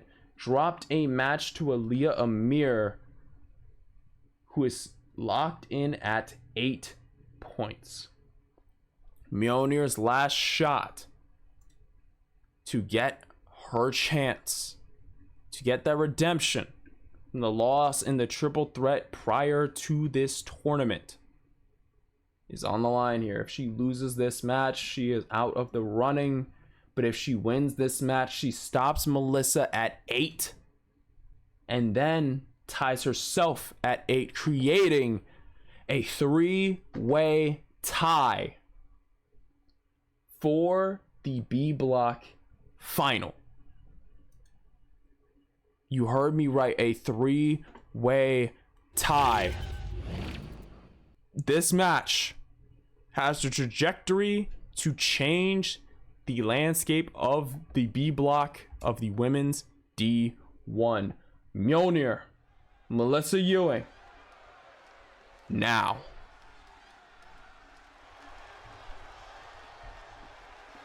Against one of the best D1s out of everyone of both years. Yep. Hell, the only ones that could really rival Falcons probably would be, I want to say, either Bulldozers from last year, because of focus mainly on his gripe with Sentosa Totutton and himself, or Anna Marie's return last year, which would have her overcome a two-loss deficit to go all the way to the finals and win. So you have one that built up on a story that didn't really, it set up a precedent, and then the other one which is more like a fairy tale comeback. And now you got Falcons that didn't end in a D1 win, but if you ask me, for Falcon the wrestler, I'd say it adds a whole lot more. I feel like the moment he wins that fucking D1 or D1 championship rather, I feel like people are gonna lose their fucking minds. I'm just saying, the build-up is there. The build-up is there. The moment dude gets hands on that title, motherfuckers from Venezuela all the way to goddamn Russia are gonna start losing their shit. I'm telling you. It's gonna be wild. Fucking world's gonna celebrate like it's New Year's Eve come early. I'm telling you.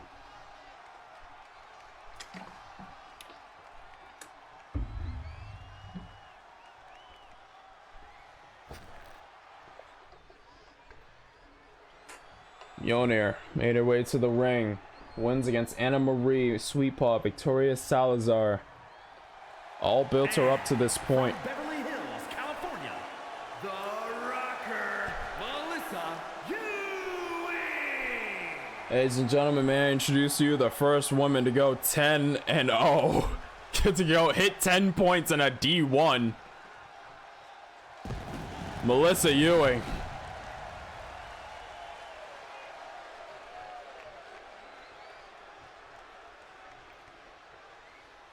Right now, currently sitting at 8 points, wins over Sweet Paw, Victoria Salazar, Aaliyah Amir, Anna Marie. The last match Melissa has to do is against Mjolnir. Mjolnir on thin ice, no pun intended. Once Falcon wins that D1 championship, it's gonna be like Cody winning at Mania 40. It's, oh my god.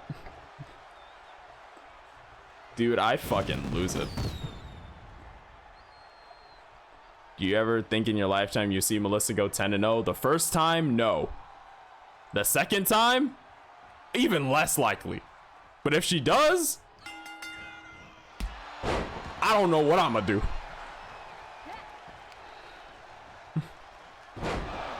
Neck breaker. Melissa already taking it to T Mjolnir. Already a DDT stiff on the neck. It's going to finish the program. Hoist him up, collar and elbow, tucks in the head. Hoist him. Drops her face first. Like I said earlier, Melissa. One thing you can always count on is her being dangerous in the D1. 2 tournaments in a row, she's threatened to go undefeated and damn near almost has. Mjolnir wrestling off of a tightrope right now. She makes a... Oh, well, there's the duck. How you doing, Des? Hey, Dazul. Your girl's threatening to go undefeated in another D1. Think you should know that. Also, shout out. Did the fucking shout outs just break?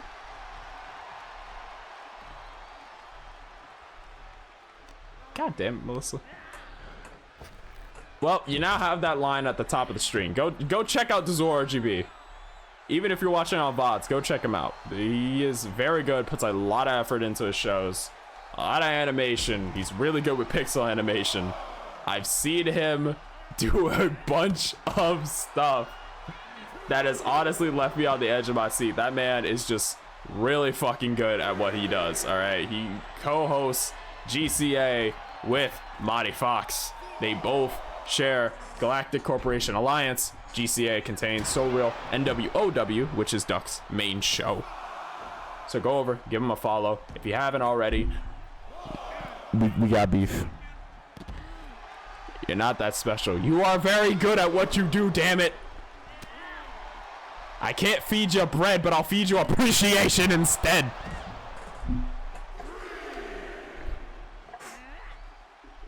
And even if you take the bread, you still get the appreciation.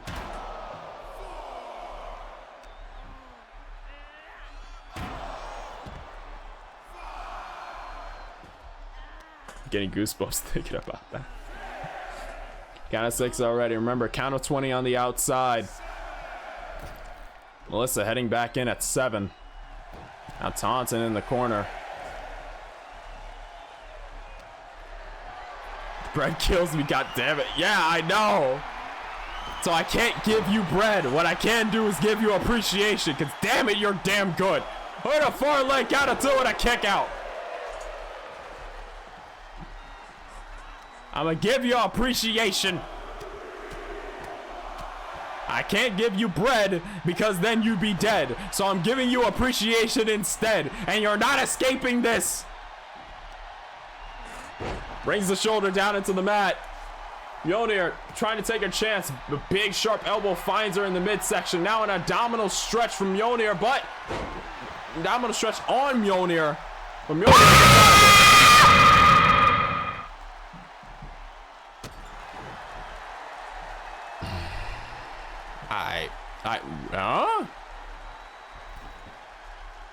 Oh, okay. I heard the scream, looked up to God, and then looked back down to see Ice Giantess ass shaking in front of me. I'm not gonna complain about it, but that was a sequence of events. Hook at a foreleg after the forearm, kick out at 2. What are y'all got me doing? Somebody's gonna clip that and fucking relook the footage, damn it. Hit by a scare and then hit by ass.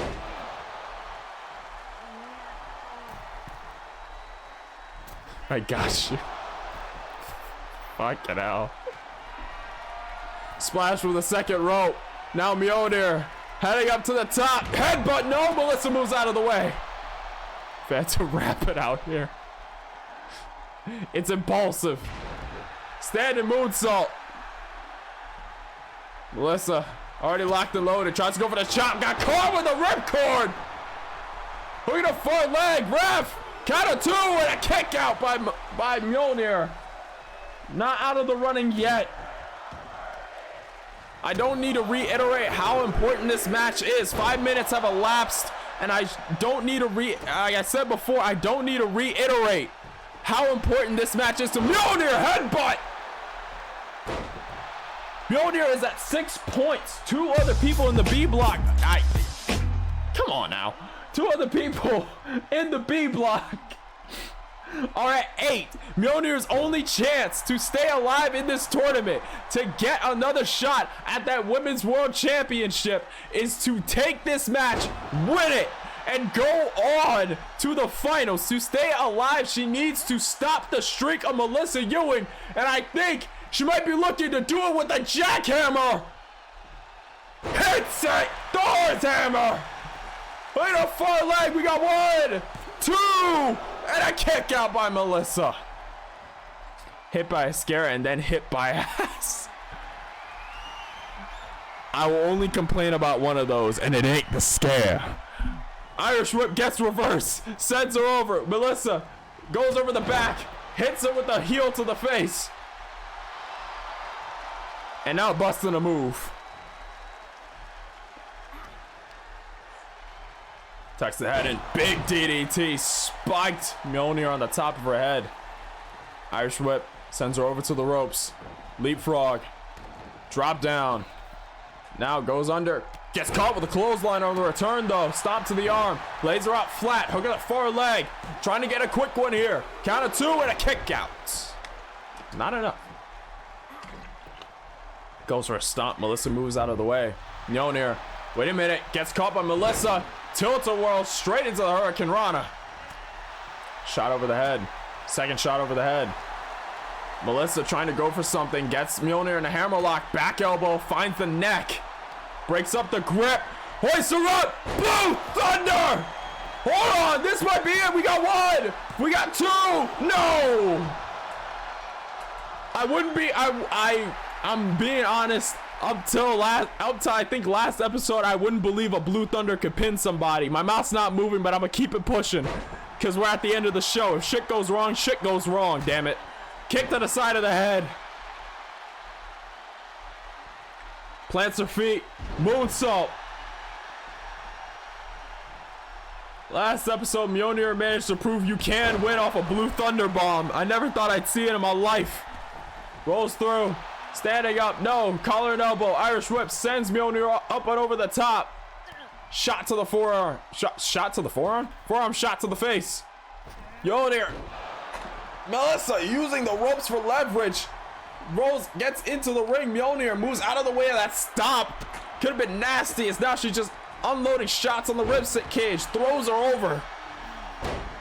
Shot to the forearm, straight to the forehead. I was gonna say shot to the forearm again, my bad.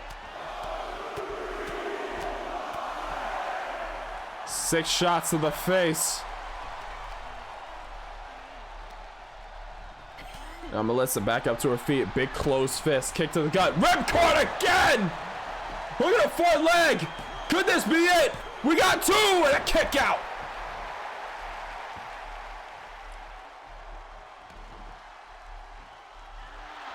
Now Melissa walking a metaphorical tightrope of her. I don't think you should taunt like that. I don't think you should taunt like that. Something tells me you got her pissed off. Hangs her up over the top rope. Now drags her back up to her feet by her head. Calling elbow. Irish whip sends her south side of the ring. Hoists her up and lands her face first. I think Bangarang was that move. Never thought I'd say that word outside of a Skrillex song, but hey, here we go. But Mjolnir moving out of the ring. Whoa, oh! She has never done that before. She has never done that before. Wait a minute. She has never done that before. And now the flying clothesline lands her in the corner. Now Violence Party, the combination has begun. Rolled into the ring for the stunner, unloaded a combo, sends her over to the corner. Violence Party, kick out at 2. Springs off the ropes, senton, doesn't land like she wanted it to. Risky thing about that springboard move, you can't see where you're landing, but a kick to the gut, goes off the ropes, scissor kick to the back of the head. Melissa, very quick to capitalize. 10 minutes have already elapsed. Count of 2 and a kick out. Both these women still snappy on their kickouts. I'm not sure how you measure how much the other has in their tank. But one thing I can tell you, neither of these two are showing signs of weakness yet. Though you can see Mjolnir at the end of that kind of clutching the lower back. Yup, you can see it right there, clutching the lower back. So damage has been done. Wills haven't been broken. Yes, super rocker dropper. I think that might be it. 10 minutes, 30 seconds.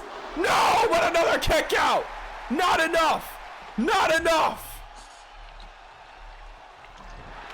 Let's go for the stomp. Mjolnir moves in, blocks 2 shots, gets the guard broken. Leg lariat. Springs off the ropes. Big leg drop. Hooks the far leg. Again, Melissa trying to put Mjolnir. Oh, whoa, no, another kick out. Mjolnir unmoving, not trying to be eliminated. I think she tried to go for a kick, but maybe Melissa got to her placement first. Overhead shot. Now targeting the outer leg, trying to slow down Mjolnir that little bit more. Open right hand, now just laying in a combo. Tries to go for the kick. Mjolnir grabs it. Oh, wait a minute. Got her with the above the head. Try to go for a suplex. No, stop. Oh, single leg drop kick to the side of the head. Melissa getting a little bit crafty with her moves here. She knows Mjolnir is not someone to be tampered with. Harken back to some of their previous matches in season 1, season 2. These two have shared the ring multiple times. If there's anyone who I would bet knows Mjolnir the best in DKW, it would be Melissa Ewing. Likewise, if there's anyone who could beat Melissa, it would be Jotun Queen. But a second super rocker dropper may have just cut that story short. We got 1, that's 2, and that is 3. Melissa Ewing ends Here is your winner, the D1 with 10 god damn points. Smile across her face as I believe, ladies and gentlemen, we have 2 repeat finalists making their way to block finals. Melissa Ewing, I believe that she did last year, and Aaliyah Amir, as she had done previously herself. Both these women will meet each other in the block finals. Now Melissa, stop being OP. I don't think she's gonna stop. She had a weak reign with the women's D1 title. Now she wants the D1 and the women's world heavyweight. Heavyweight? No, world women's. Shit. Keep mixing them up. Fuck. Shout out to her, she's not that OP. No. OP is still OP. Just because someone can beat you doesn't mean you lose the OP tag. Goku could lose a fight, but I know if I bring that up with anybody, everyone would say he's OP. I'm just saying.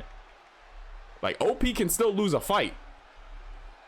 As long as they don't go negative, it's still OP.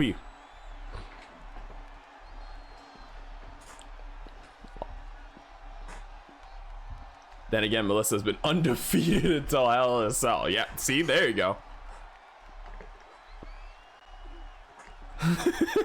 Duck is just losing his shit over there. He's like, God damn it, Melissa, why are you so good everywhere else? Titles and championships and wins, but you couldn't do it at home though. Most you could do is a tag win. Rhythm has the, but I feel like Rhythm just has the problem. I don't even think the opposite. So I've seen her hold championships everywhere. Seriously. Alright, let me note this down really quick. That's bang, and that is bang. Chi to both women.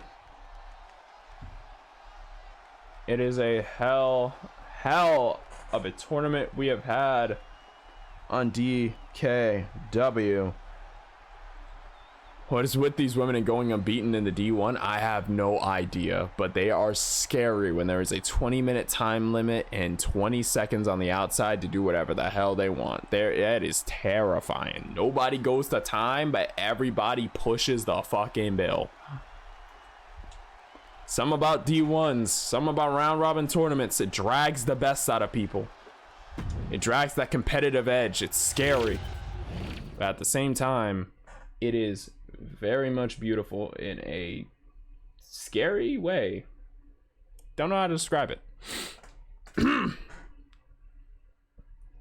But, ladies and gentlemen, that is going to mark the end of the show. Thank you all for watching. Thank you all for being here. I will once again reiterate the block finals you can look forward to next episode. In A block, Teddy King moves on to the A block final. Bulldozer meets him there, 8 points each. Both having their own bits of match quality tonight. A story told sooner or later will come to fruition. Josh currently 8 points. Sentosa and Tutton and Mason tied at 6. There will be a tiebreaker possibly next show to make it, not to make it, but to see who goes on to face Josh in B block finals. Mason has a second chance because he is tied with, but if he loses again, he is out of the running. That could be a major shot to his world. He has a dream. He's one of the few, I think, first years left who are still in the tournament. He is one of the only first years that are left in the tournament. So Mason trying to hold ground. Minerva. First D1 undefeated. Scary as hell. As she goes one-on-one with the winner of Yuno Arai and Velvet Dove. Those two will face off to see who will challenge Minerva. That's a tiebreaker for women's A block. And then we get on to women's B block, as we have just seen Mjolnir now officially out of the running. 10 points under Ewing's belt, 8 points under Amir's belt. 2 repeat finalists from the previous year going at it to see who gets the shot, who gets the right to call themselves the 2024 D1 women's and men's champion. That is what we are looking at on the board. Next episode, tiebreakers will be in effect. We will be going over everything and solidifying the matches. Those who are already claimed, their matches will be most likely in tag matches or some sort of match to include them, maybe build up to it a little bit. And then I believe, since today is, well, this was supposed to happen October 31st, but since we had to delay it to today for some technical issues and some other issues that I don't want to really talk about, because it's a safe space, and I'm gonna get real unsafe if I start chatting. 14th is gonna be the next episode as we declare it, and then the 28th.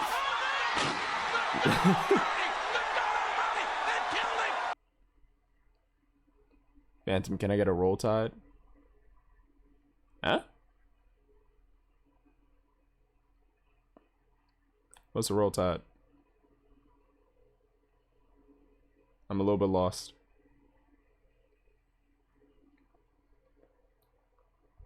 Like I said, the 14th, gonna be next episode. Tiebreakers will be in effect. A few matches will happen with the finalists to kind of prep them, maybe build up to it a little bit. The 28th will be when those matches are set in stone. We get the block finals. Then we move on to the 12th of December. that will be the final, I believe, of the D1. We will get the D1 champion of 2024 crowned. And then the 26th will be the last episode of DKW as we go on a short hiatus throughout January. And then we return February 6th with Love and War. It's a cheer for the Alabama college football team. Hold on, actually. Let me look this up.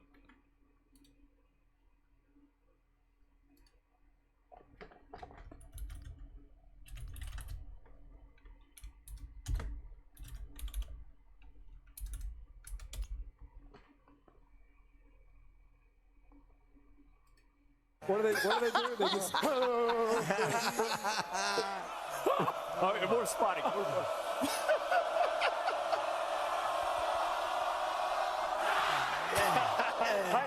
Gotta really demonstrate there, Rich. Wow. Hey, well, I got. There it is.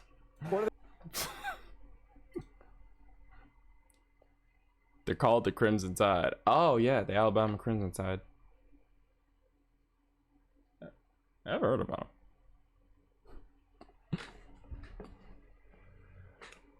But yeah, that is a bunch for the future. Right now, I am sweaty. Can I get Sonic rings? All right, let me. There you go. But yes, 14th gonna be some tiebreakers in effect. 28th. It's going to be the finals of each block. The 12th of December, going to be the crowned inaugural champions. 26th is going to be where we build to Love and War in February. I thought a burp was going to come there. Tell you one thing, people in Alabama treat college football like a damn religion. Honestly, from what I can tell, from what I could see from just that one clip, yeah, I could see it. And that was a recent clip too. That was from last year. But yes, thank you all for watching. Thank you all for being here. Thank you all for joining. If it was just for a little bit, if you're watching through the VOD, thank you. It really is appreciated. These D1 tournaments are honestly some of the most fun times because I don't really have to stress about booking. I don't really have to stress about booking and like forgetting when shit happens because I can just pre-plan a lot of this. Now, there are some times where I pre-plan and it still fucks up, but that's why we're all human. We can fix it on the fly. We did that last stream, or last episode rather. So yeah, honestly, I know a few people have done this and they've asked me personally if they could. But if you're running your own EFED and you want to do a round robin tournament like this in the same kind of structure as a D1, feel free to. Like, I didn't make this up. I got the inspiration from New Japan Pro Wrestling. If you ever seen like or heard about the G1 or Bound, or I think it was Bound for Glory or Glory Road, Bound for Glory, one of those two. It's tournament structure like that. We've seen a lot of tournaments that do that. Hell, the Continental Classic in AEW was a very recent one. They got Bound for Glory. There it is. Like, a lot of shows do this. So if you feel like you want to do this, go ahead. You don't even need to ask me for permission. Just fucking roll it. Just go for it. Like, I didn't make this up. If I did, I'd be a fucking genius. Patenting this shit. I'm over here, like, talking my chest out. I'm talking about how I'm Vince McMahon before he started the allegations. Because I do not need that on my chest. I'm being honest. Like, I'm good. I've not done anything like that. I'm not involved in any of those rings. I'm good. Lol, I do a F1. Yeah, see? Hey, go ahead. As long as you don't call it the D1, we ain't got no problems. Gotta trademark the name or something. But yes, I really do mean it. Thank you all from the bottom of my heart. You guys are awesome. I love how every single one of you enjoys D1, shows up for your wrestler, If you want to do this on your own, you don't even need to ask me. Just fucking go for it. It's always fun. It's so damn enjoyable. To be honest, Falcons running this D1 feels like something straight out of New Japan. Yep. Long-term story. Give it a little bit, and that man's going to be the Will Ospreay of the roster. I'm telling you. It's already building up the story. Very similar spot, too, now that I think about it. But yeah, like, literally, just go for it. Like, don't even fucking worry about it. Just fucking do your own thing, go crazy, and just live. Let me do that prediction really quick, and then we can find someone to raid, because I'm on another level. Don't need to tell him to restore the feeling. This motherfucker is the feeling.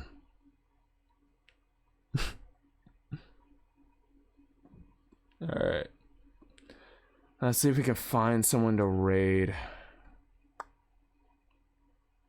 I don't think he's done streaming, so we can go raid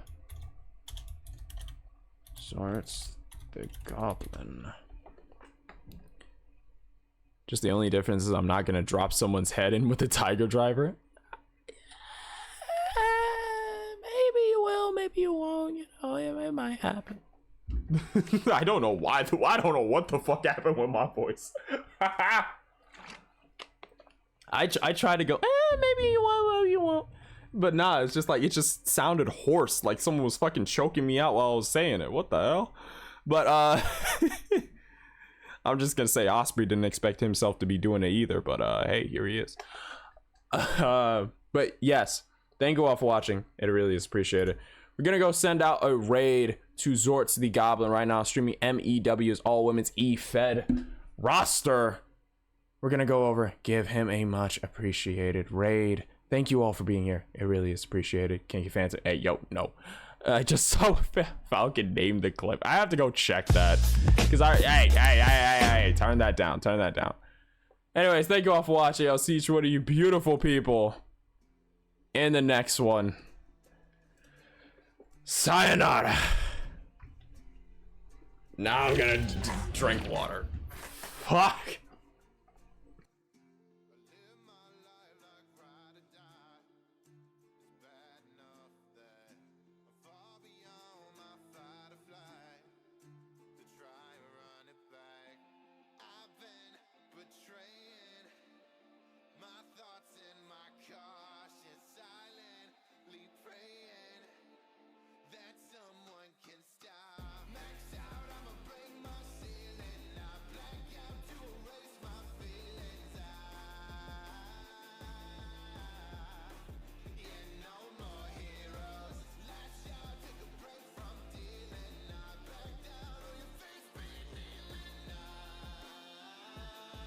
In case anyone's curious, the song is No More Heroes by McGuire.